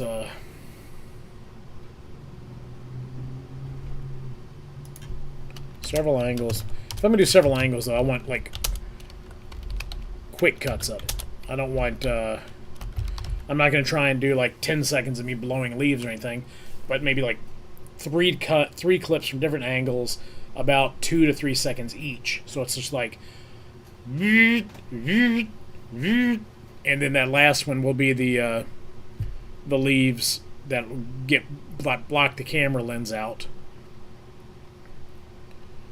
And then then I'll have to, like, probably either I'll probably get Tara or something to just drop a ton of leaves in front of the camera when I'm standing back, so that once the leaves clear, that I can just do a masking.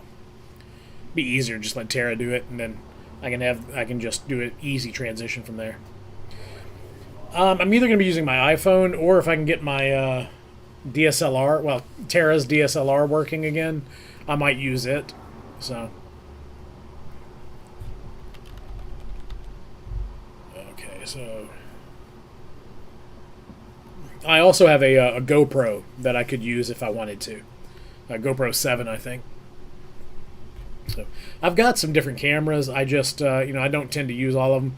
The GoPro's got a battery. It doesn't have much of a, doesn't have very good battery charge.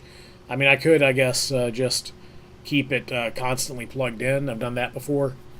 But, it's also got kind of a weird, obvious fisheye look to it. So.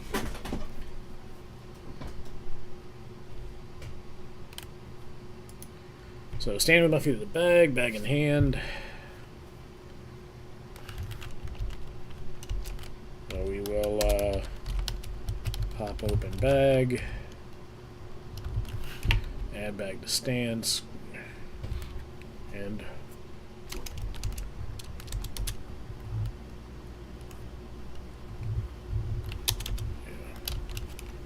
scoop up some leaves.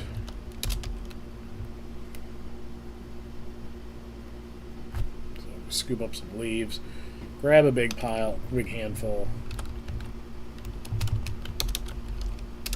dump a big handful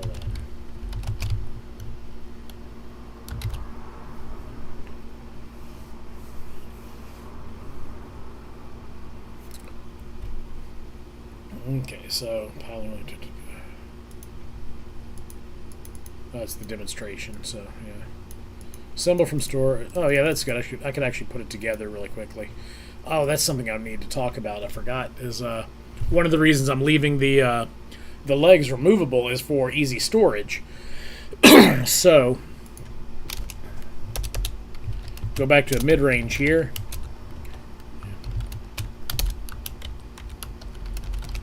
Oh, great.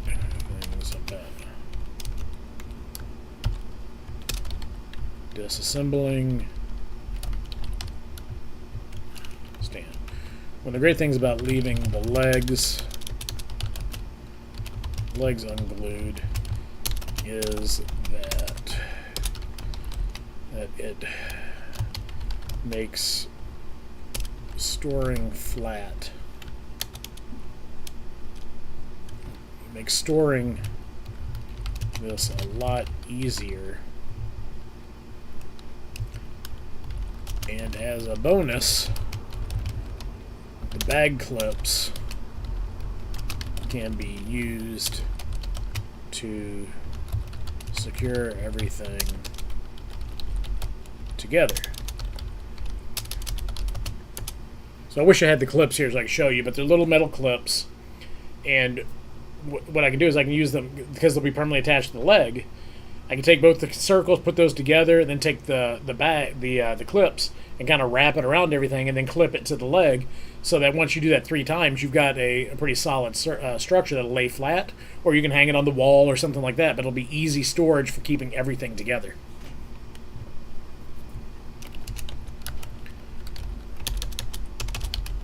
Demo storage mode.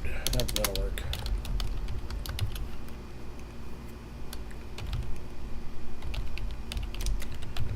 Put that there. Demo storage mode.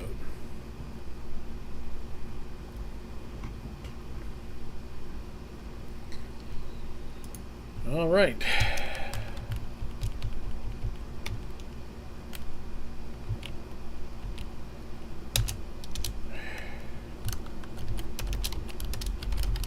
Now, the fun part.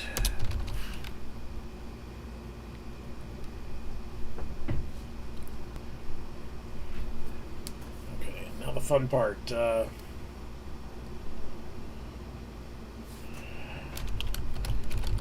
guess I've stalled long enough.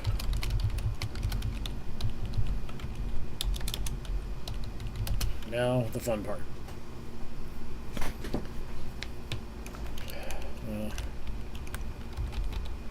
I can put that down there, I guess. So, standing with the bag of feed, bag in hand, pop open the bag, add it to the stand. Guess I've stalled long enough. Now the fun part. Scoop up leaves, grab a big handful, dump those in.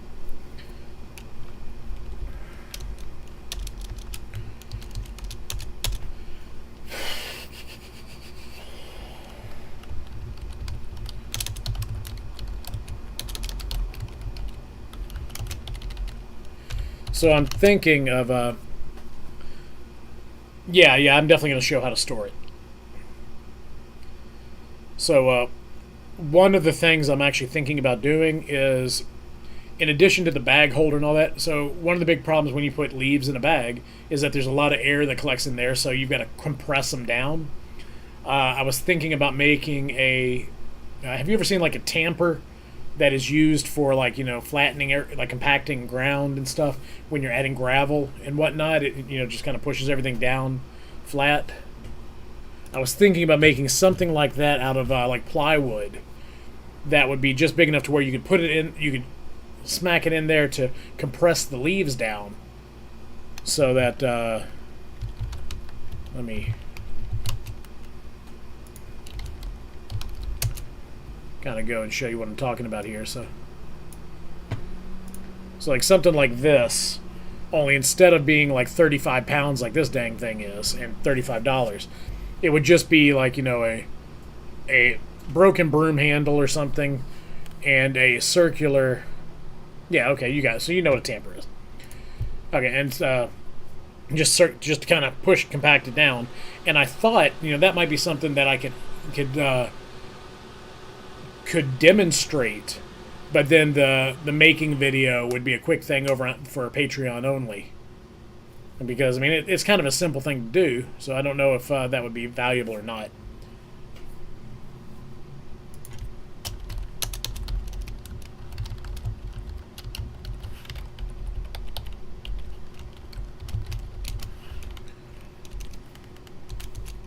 I'll put question marks on there because I don't know if I'm going to do that or not.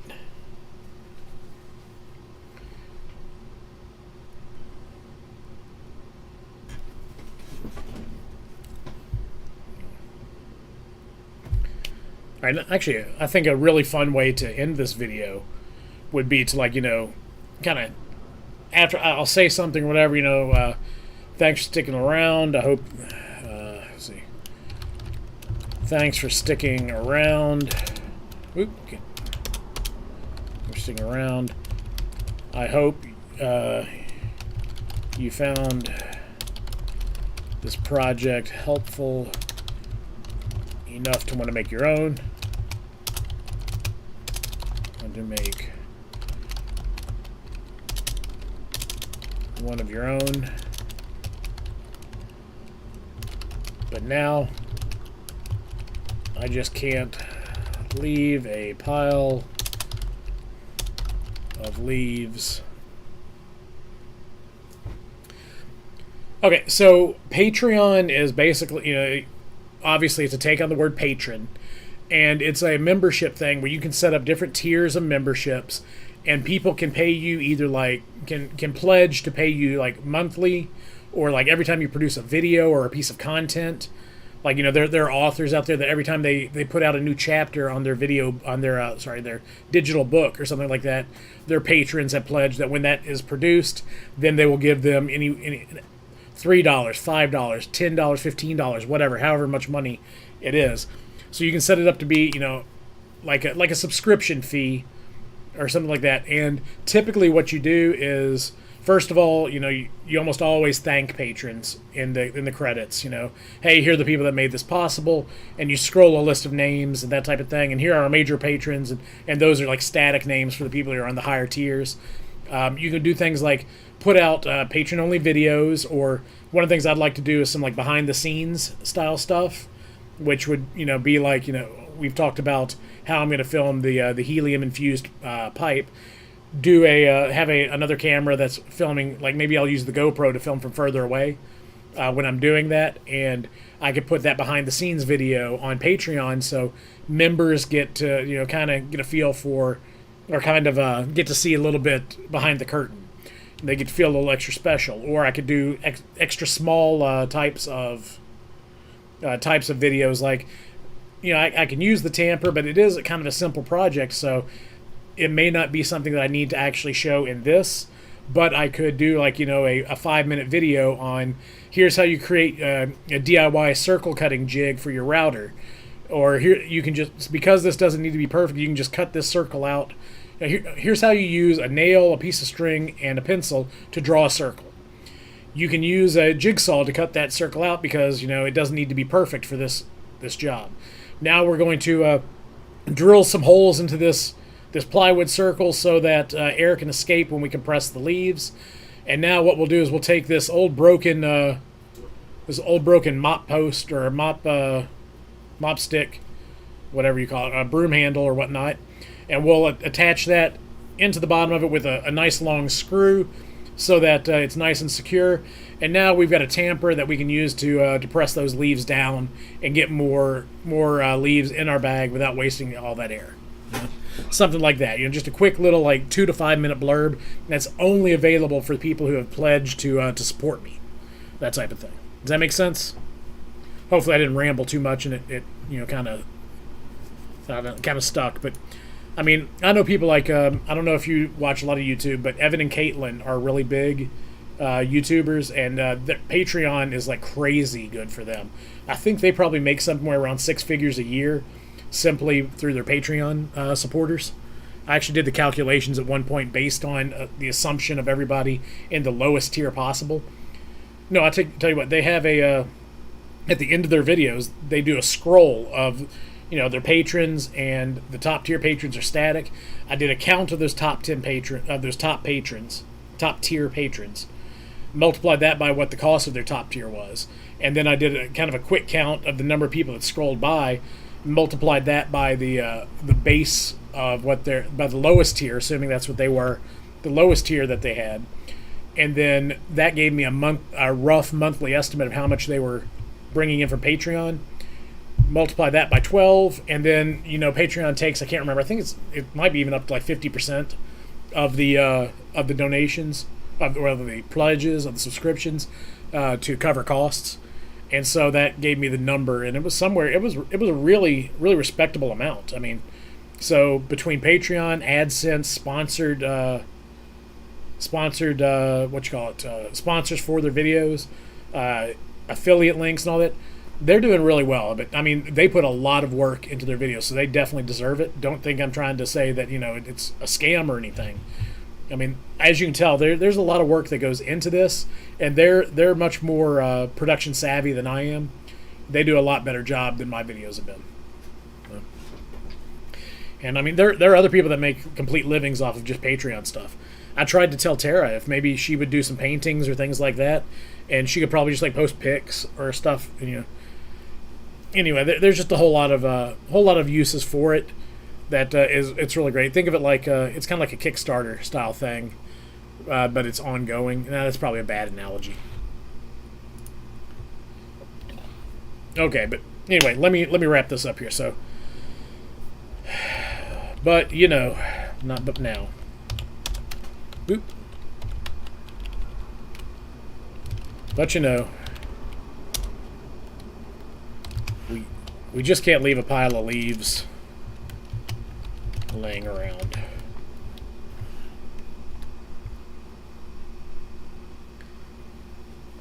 Yeah, there's some really great ones. Yeah, I'm not sure what hobbies you're into, but they've got some really good ones. You know, I know there are plenty of people who are like cat people that have the really cute videos and things like that of their animals. You said you like gardening and all that. All the DIY stuff you could ever want is out there. There are some just really fantastic creators that are out there. I tend to try and watch things in all different areas because I figure yeah, I'm looking at my own little maker niche of people who are doing woodworking and metal crafting and foundry work where they're pouring hot metal and stuff like that. And I've even watched some stuff on like glass cutting and stained glass making and things like that. But all these different people have some different little tricks and things that they do in their videos, like different types of edits, different types of transitions, different scene placements and things like that. That I can learn from and I can incorporate into my stuff. So that's kind of where I'm coming from. You can't just leave a pile of leaves laying around. Okay. T-pose. Fall back into leaves. Overhead shot.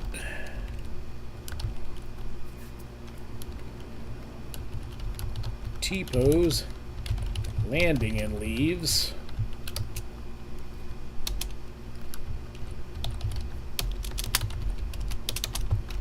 Thanks for watching. Oh, true crime and stuff. Yeah, that can see that. Yeah, that stuff. I'm trying to get away from the real world when I'm watching that kind of stuff. So, yeah, but I definitely see that stuff being interesting. Oh, okay, why did I do that? Okay, bop, bop, bop. This is the outro. Gonna be long shot, long range. All right.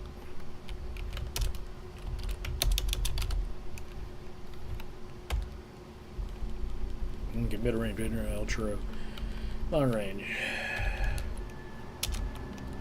Okay, I'm not going to say thanks yet, so I'm going to do that. I'm going to say, hope you found this project helpful enough that you want to make one of your own. That you want to make one of your own. Okay. Glance furtively behind me, but we just can't leave a big pile of leaves like this lying around. Leave a big pile of leaves like this laying around. T-pose, fall back into leaves. Then I'll have to get it. I'll get my camera and put it. I've got a like a scaffolding that I use when I'm getting up on the roof and stuff like that. So I can use that and put the camera up there and aim it down, and then T-fall again and get me like hitting the back. Maybe do like a leaf angel or something. Whoop. Jeff wants me to put the hat back on. Toss the leaves up at the camera, and that would be the closing. T-pose, letting leave. Thanks for watching. Please like and subscribe. And until next time, get in the shop. Throw arms full or armfuls? They're armful of leaves overhead. Actually, I think one of the other things I might do is maybe have a blooper shot where Tara releases the dogs, and see if I can get Kana or a Stark or whatever to come over and jump into leaves with me while I'm in there filming that. And then I could, if I can get that to work, that'd be really cool to include after the closeout.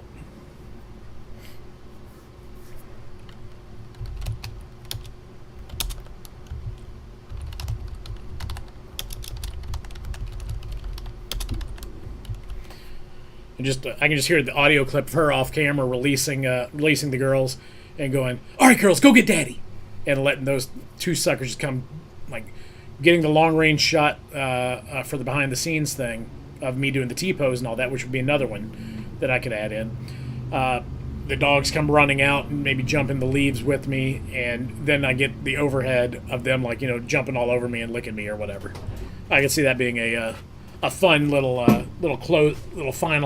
final moment to close out.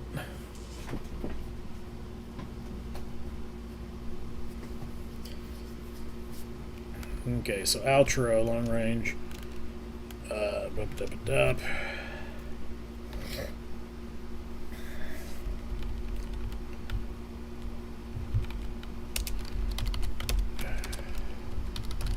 We'll need to keep a second camera running to capture vicious puppy attack.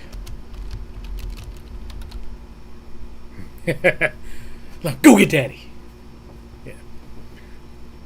Yeah, but I think I think that'll be really good and kind of heartwarming. But I hope there's no heartworms involved. Okay, so I think we have mapped out really the entire the rest of what I need to do. Hopefully, I want to try and get this video to around like 10 minutes. Maybe 8 to 10 minutes would kind of be my sweet spot.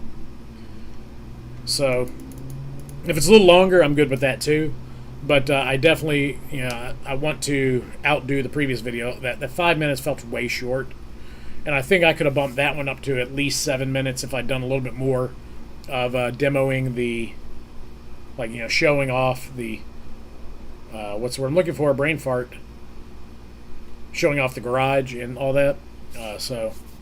And that's actually something else I might do, is I might do like a YouTube short, which are like 1 minute long videos, where all I do is go through the garage and say, here's an unfinished project, that's going to be this. Here's an unfinished project, that's going to be this. Here's an unfinished project, that's going to be this. That type of thing. And just see how that does. Yeah, because one of the things I really want to do, because I'm not focusing on a single niche, like focusing in on woodworking or whatever, it's going to be more general making. I need to make the cohesive, the comeback piece to all of this me. So people are coming to see what I'm doing, not coming to see what's being done. Does that make sense? So that way, even if, you're a woodworker and I'm posting a video on casting aluminum doing sand casting of aluminum to make a medallion or something like that, you might be enticed to come watch it because you like the way I present, you like what I have to say, the funny stuff I add in.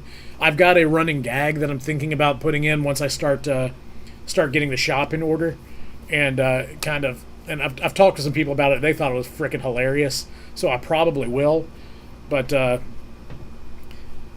hopefully it goes over as well as I think it will. But we'll have to see.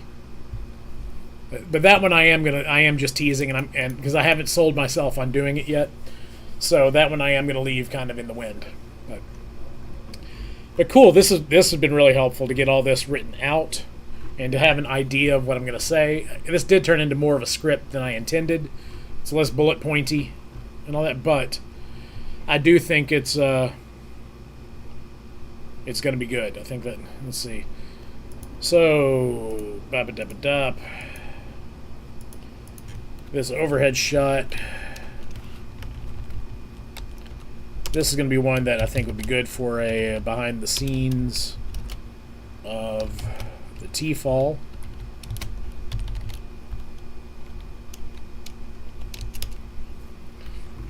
And then I didn't write out the helium infused PVC, but I think that'll be really good. Oop. Behind the scenes,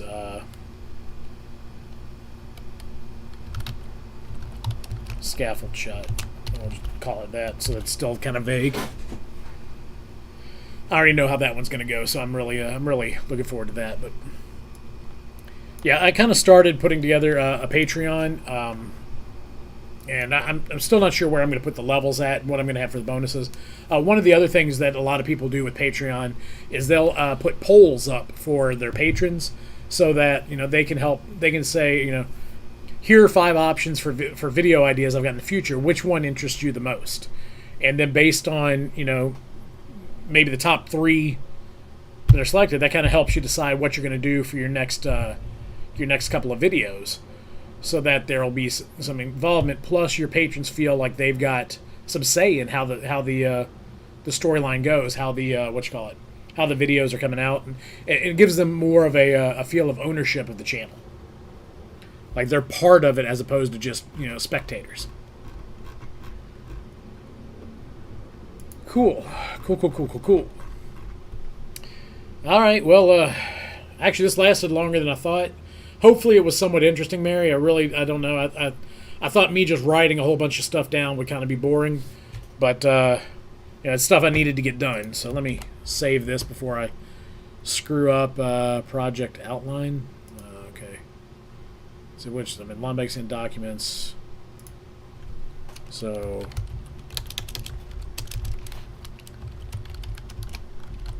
remaining shooting schedule.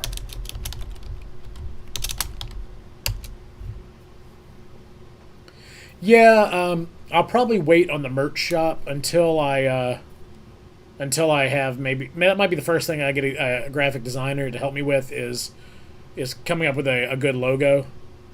I like what I did, the Quickie logo, but I don't know if that's something I'm going to stick with or not. I don't know if it's really I don't know how good it is.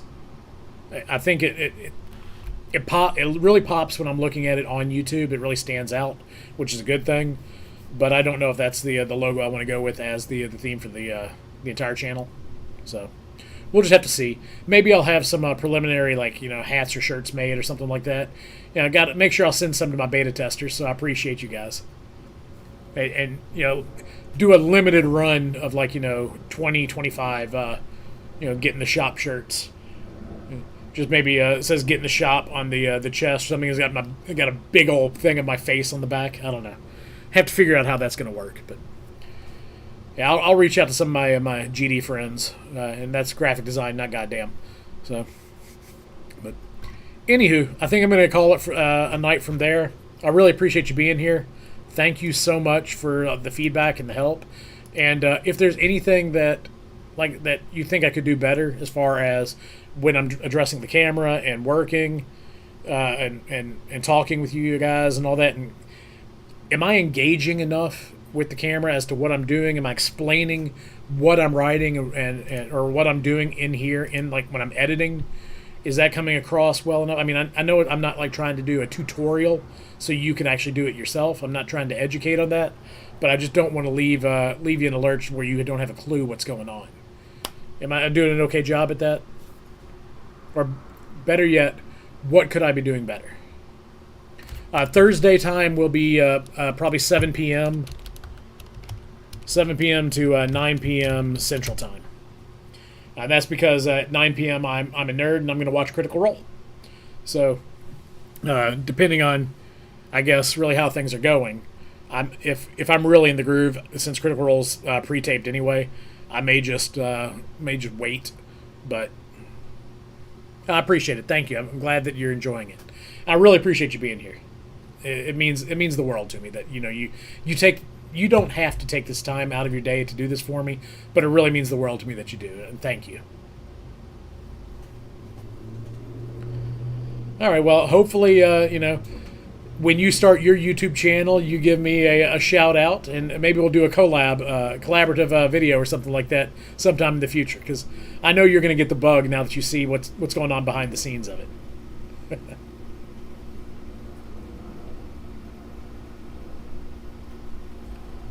All right, let's see what we're at here.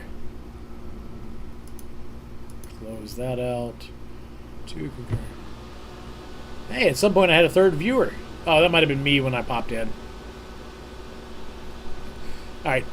Night-night, dear. Have a good one. Get some good rest. Tell Eric I said hello. Love to you guys. Talk to you later. Night-night.